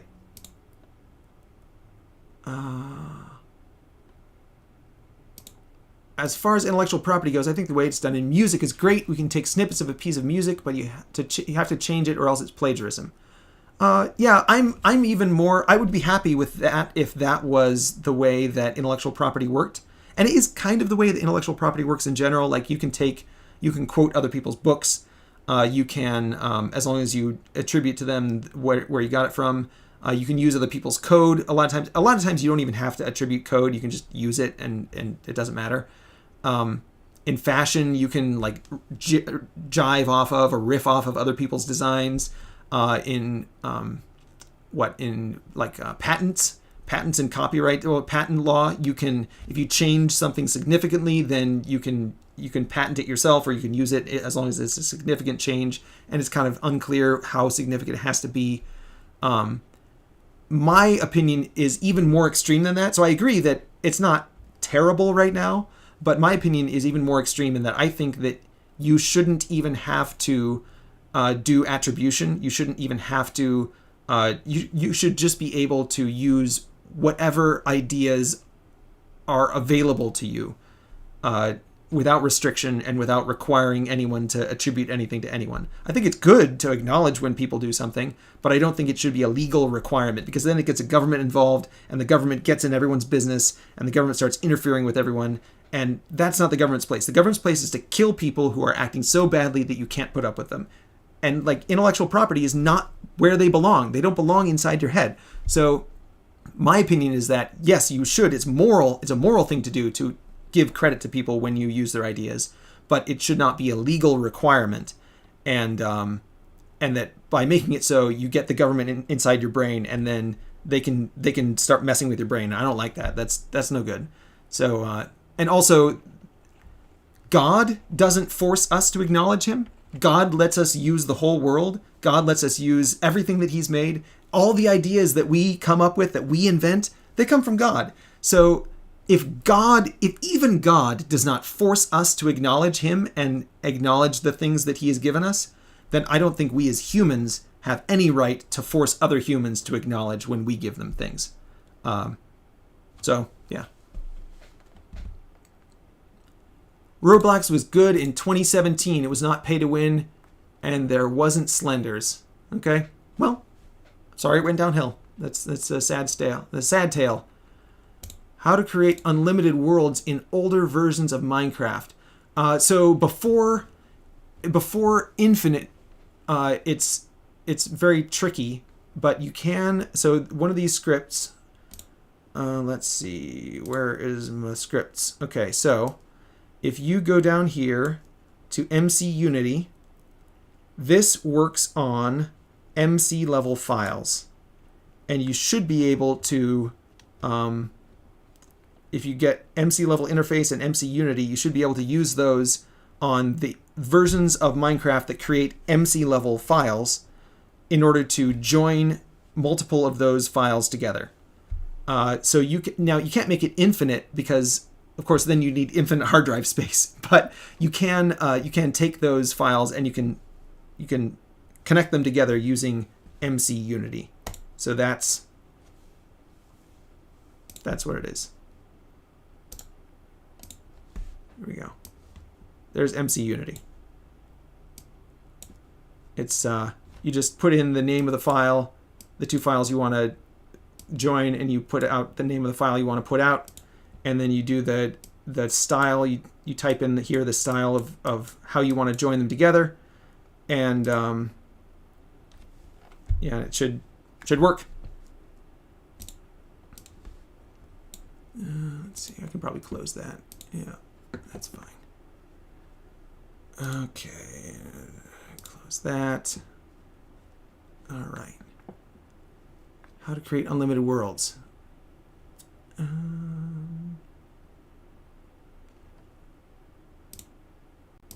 I want to ask a question. Why didn't you like the first village you notch, and why no response from you? So, so the village that I came up with was just like a very, very rough prototype. That's this. It was Hutman, and you can still. I think that's still available too. Is Hutman down here? Yeah, Hutman. It's right here. So you can still use it and see it, but it's very, very primitive and crude. It's not anything like what the villages are now. And I don't know.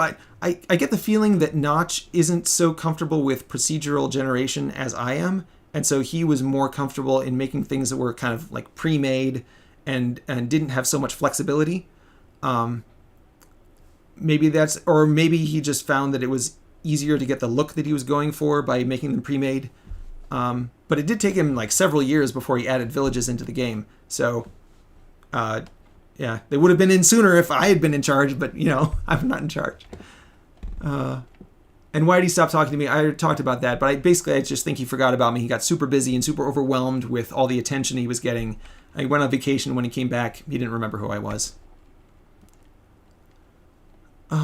What are you thinking about Hightail? I have heard about Hightail, but I haven't really looked at it. Let's look at it together.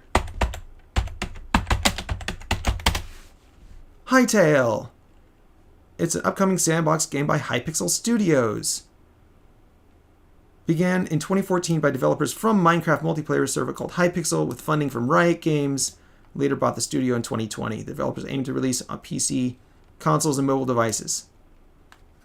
Okay. That's cool. Maybe it'll be good. I don't really know anything about it. I'd have to play it, I guess. Procedurally generated, that's great. Fantasy world, sounds fun. Composed of blocks of numerous shapes arranged in three-dimensional grids. There's voxels. Different biomes, creatures, and dungeons. Yeah. So it's like the Hypixel server, only it's their own game. That's great. That's cool. I did play a little tiny bit on Hypixel. I know my kids played on Hypixel too for a little bit. So, yeah. The largest currently active Minecraft server. That's cool. Yeah. So yeah, maybe it'll be good. I think it's really cool that they're making their own game. They made a server, they made some mods and stuff to make the things they wanted to do, and then when it became popular enough, they made their own game. And so it's like, yeah, that's awesome. That's great. Maybe I'll play it. Maybe I'll play it sometime. That sounds neat. Let's see.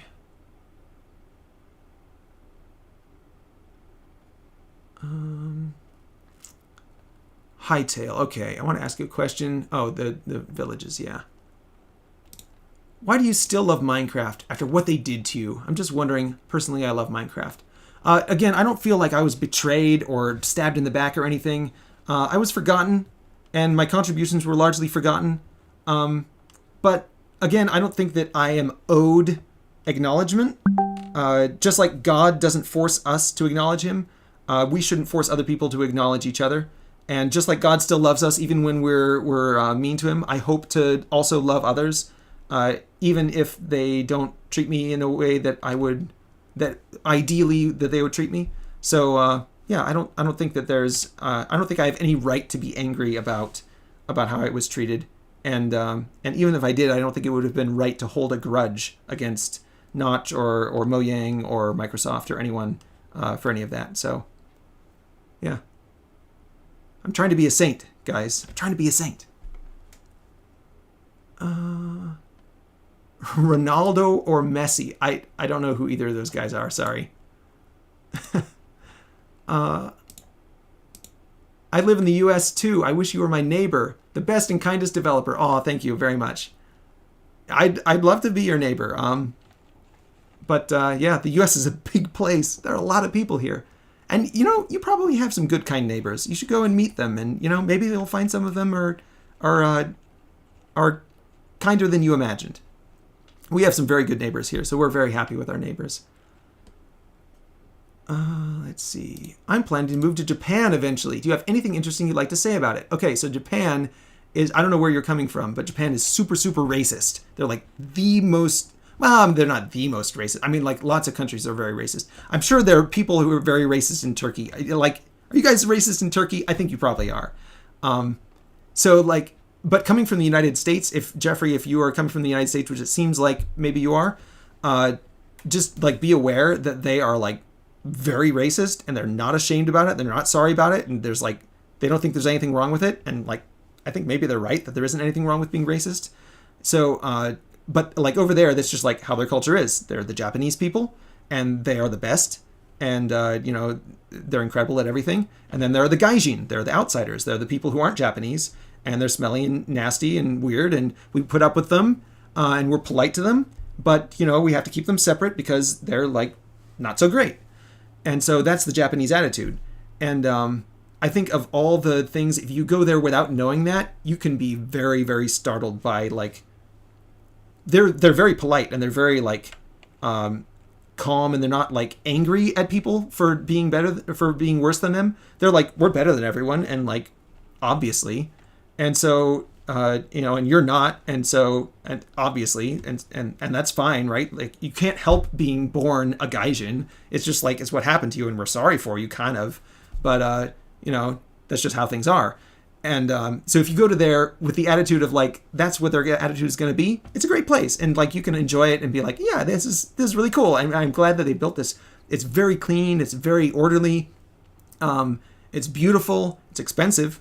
But, it's a great place. But, like, if you go over there with the attitude that, like, oh, they're going to welcome me as one of their own and I want to be, like, part of their culture, it's not going to happen. I mean, like, even the Koreans have a very difficult time integrating with the Japanese culture because they're outsiders. They're gaijin, just like you.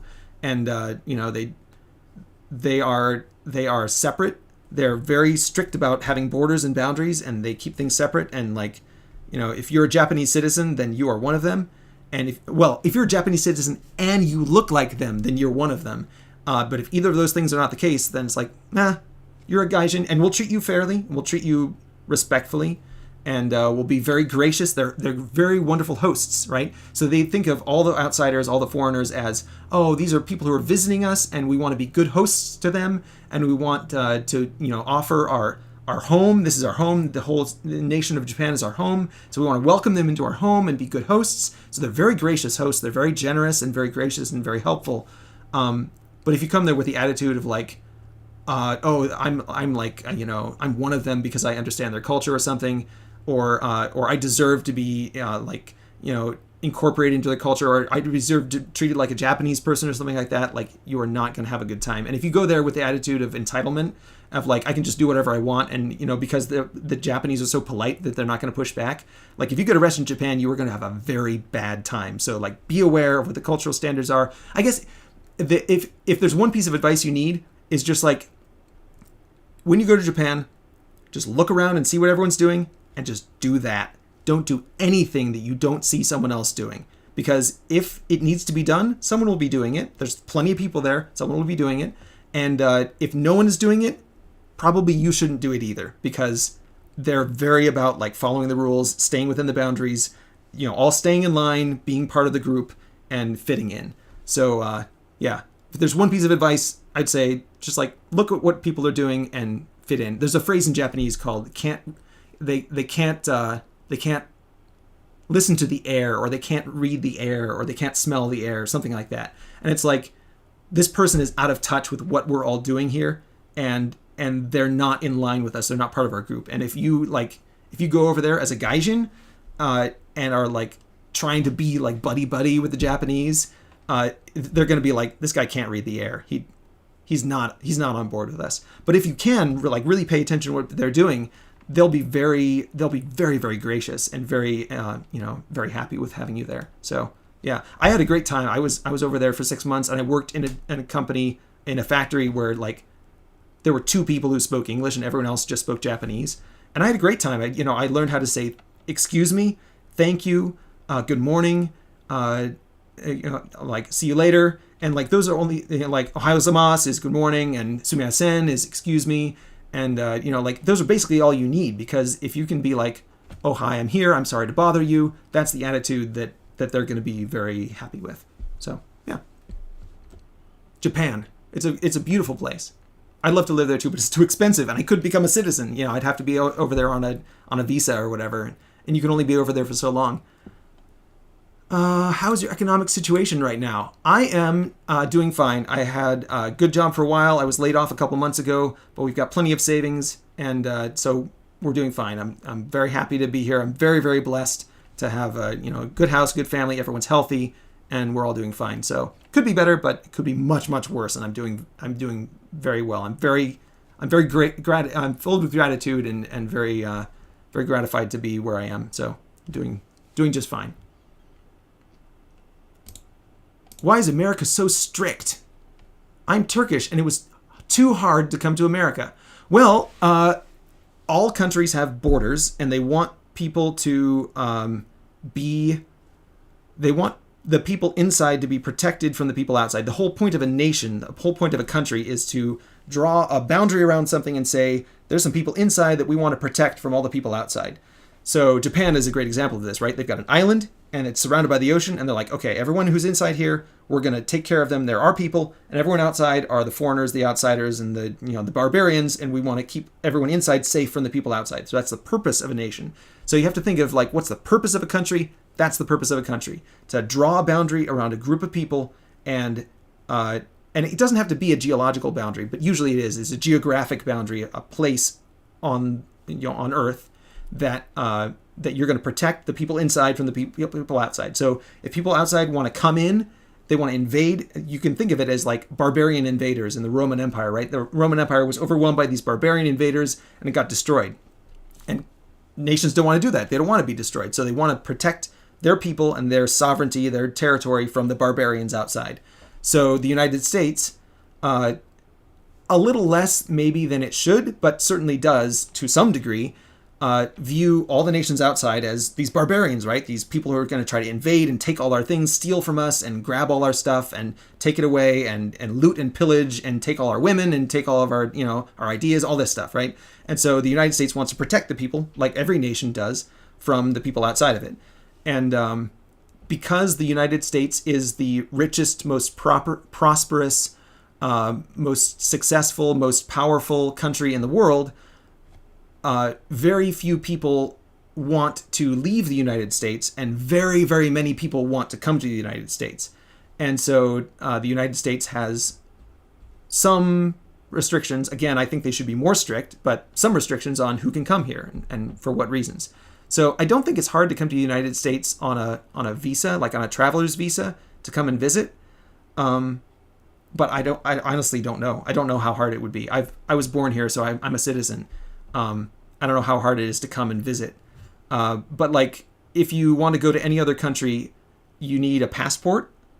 and you need a passport from a country that the United States recognizes. So maybe the United States doesn't recognize Turkey for passports. I don't actually know, but that might be the reason that you're having trouble with it, because so nations have agreements with each other. Anyway, I could get into international passport law, but that's the gist of it, is that sovereign nations have the right to protect themselves from barbarian invaders, and anyone who wants to come in, they have the right to see, like, are you an invader? Are you trying to take over our country and steal our stuff?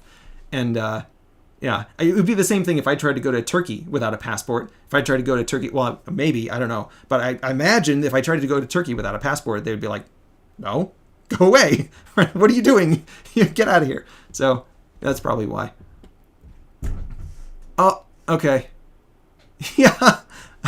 My wife is saying that I've been going for 3 hours now and I need a Turkish moderator to take care of things because she's going to go take a nap. So don't misbehave, guys. I'm almost done here. I'm going to finish these questions and then we'll wrap it up.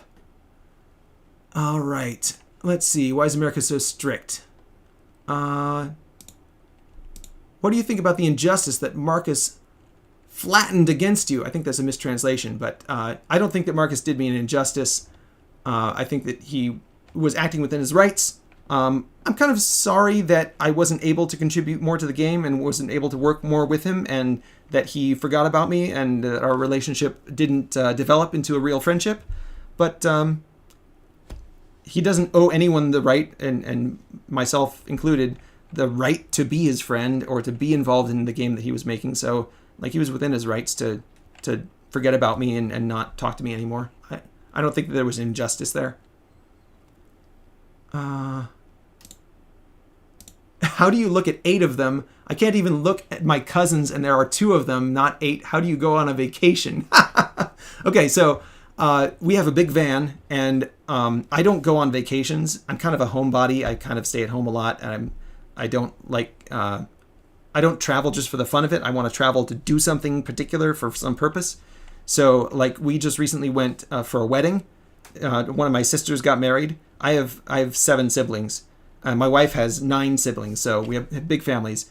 And one of my sisters got married, and she was down in Southern California, and we're up in Idaho, so it's like a 1,000-mile drive. And so we got in our car, and we all got in the van and drove down to Southern California.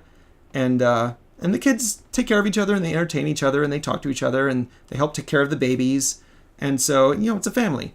I guess the underlying question is, like, how is it possible to be happy in a big family?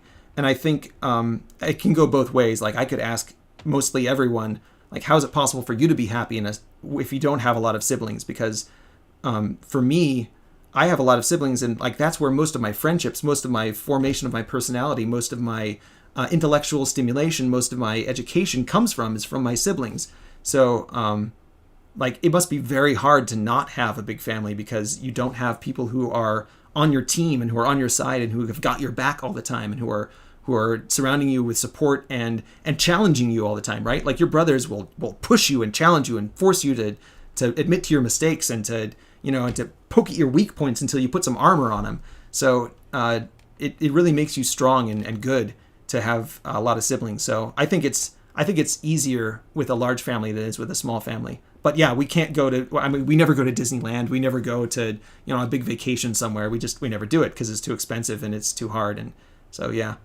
So we don't go on vacations.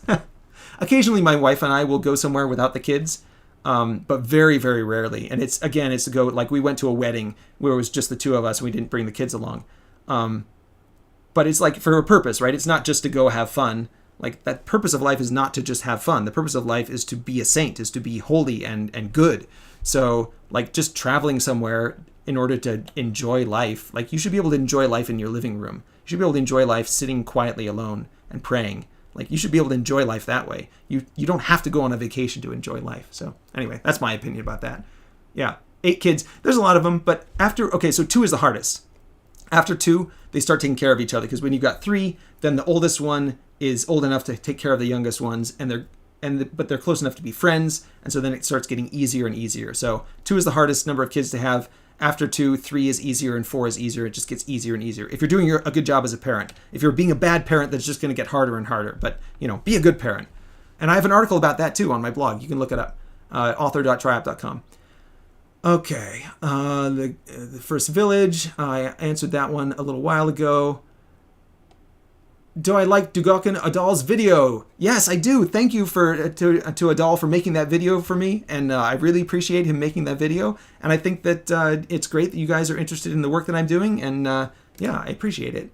I didn't really totally understand it because I don't speak Turkish, so it's hard for me to understand what he was saying.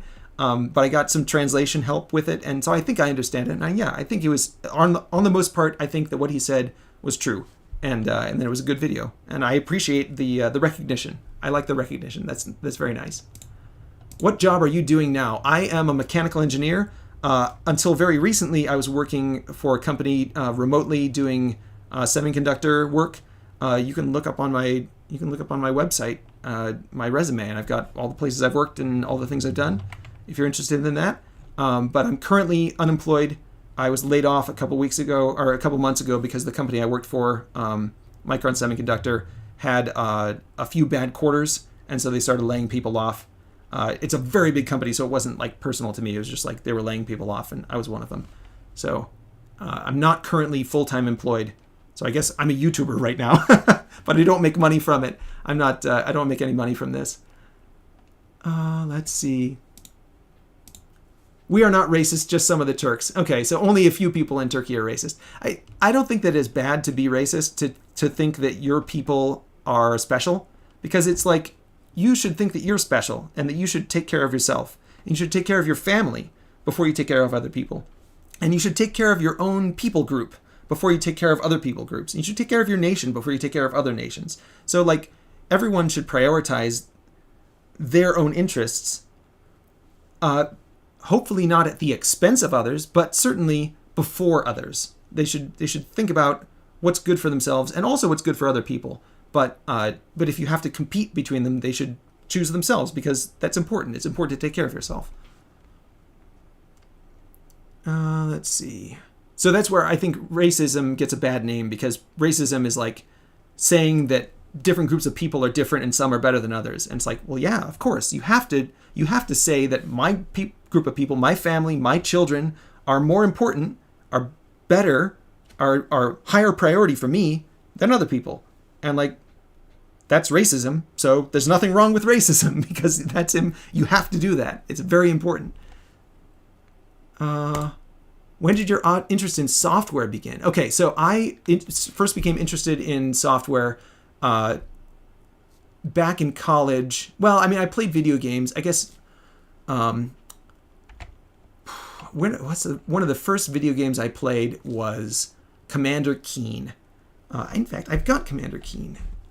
I've got Commander Keen in Steam. Commander Keen. This is one of the first games that I ever played. Commander Keen. And yeah. And so I was like, man, that's really cool. I like this, and I want to like be able to do this. And so that's probably where my interest in programming started, really, is playing computer games and being like, wow, this is really cool. And then learning 3D modeling. I started doing 3D modeling in Ray Dream Designer 4, and which was later Ray Dream Studio. So it was like a software package for 3D modeling. And then later I started using Blender, and Blender has a scripting language, which is Python, Blender uses Python as its scripting language, I guess is the better way of saying it. And so I started using Python in order to make scripts in Blender and to make that wall script that I showed earlier.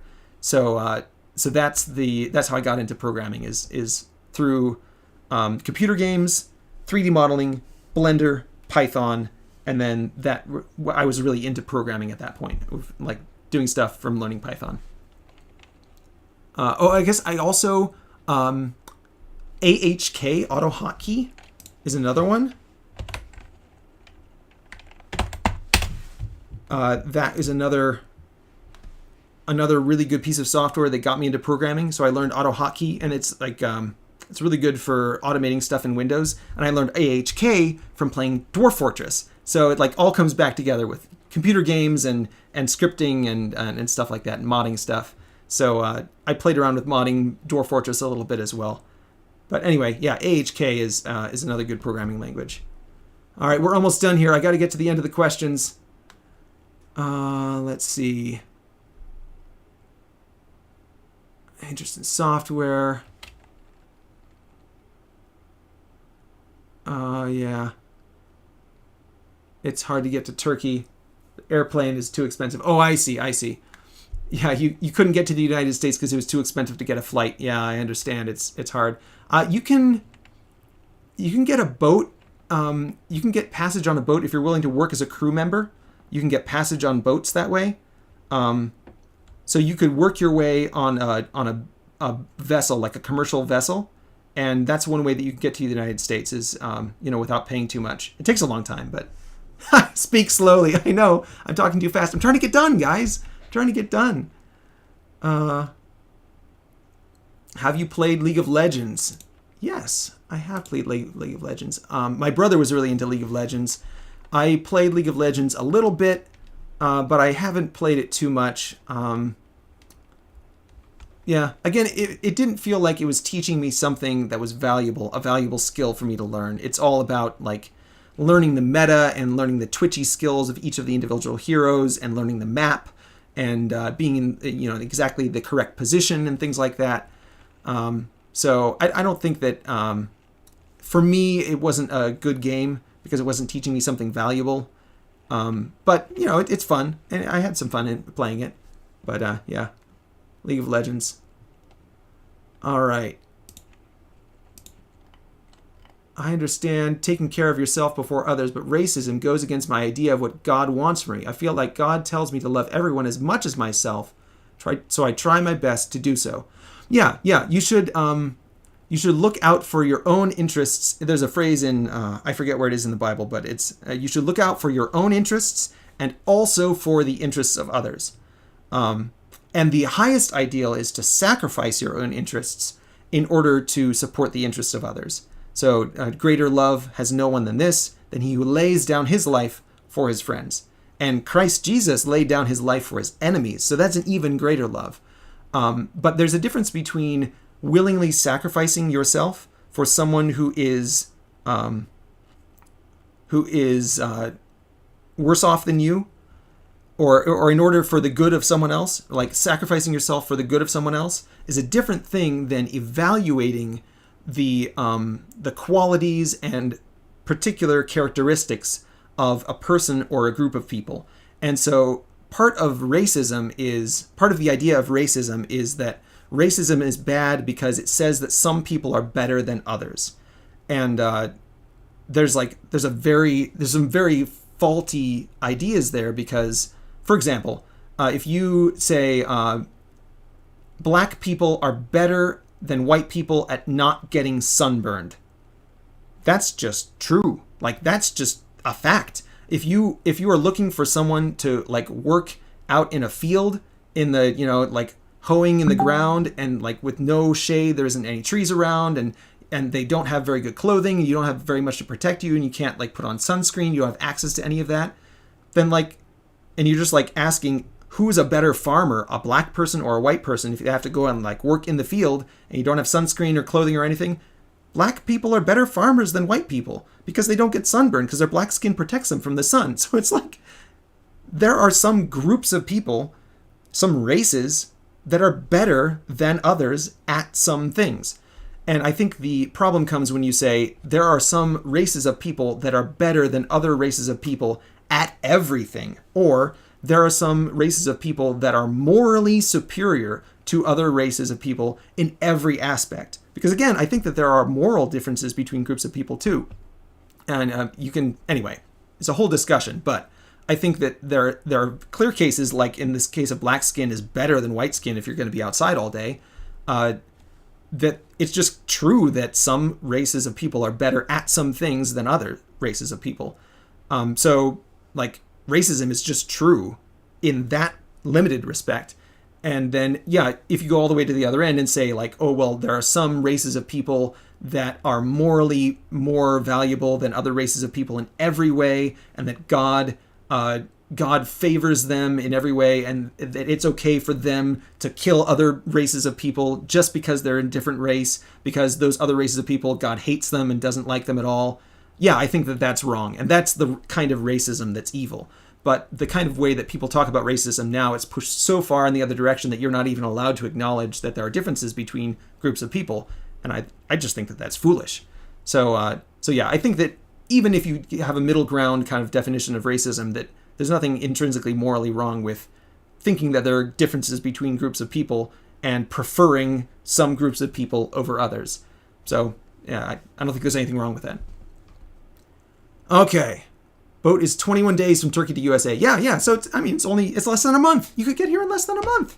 What are you complaining about? And you get paid for working on a boat. Be great. Thanks for elaborating. Yeah, you're welcome, Jeffrey. All right, now we've come to the end of the questions. I'm going to close out the questions. Let's see, questions, close. We're going to end the Q&A session. Confirm. We're going to go over to chat. Here we are. We've got a few. Try Mountain Blade. Yeah, I have played Mountain Blade a little bit. It's fun. Please speak slow. I know I'm speaking too fast. I said I was going to try to speak fast at the beginning, and then I just started getting faster and faster. I got excited. Sorry. Kebab. Yeah, I have had kebab. It's great. It's really good. I had some falafels when I was in Israel, and that was fantastic. Street falafels are great. Euros are really tasty. Let's see. What is this guy saying? All right. Is there any other ats here? There we go. Okay, so my wife was very nicely answering a bunch of questions. I'll talk to her later about all the questions that she answered in the engagement stuff. Thank you all for being here. Thank you so much for participating in this. Yeah, it's been a while. We've been doing this for a while now. 3 hours now? Yeah, great. All right, well, yeah, I'm glad you were all here. Thank you so much. Thank you to all the supporters of Adal and of Random Sages for coming and joining my channel. Thank you for being interested in my Minecraft work. Thank you for being part of this community. Let's see. We should get back to this. There's Adal. I should put up Random Sageless as well.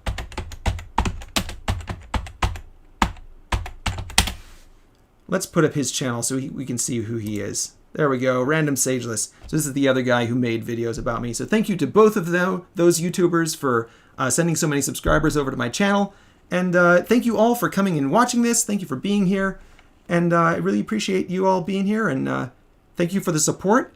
And hopefully we'll be doing more, maybe some Minecraft stuff, maybe put up a server. We'll see. Maybe we'll do something. It'll be fun. And hopefully I'll be able to get a Discord server running.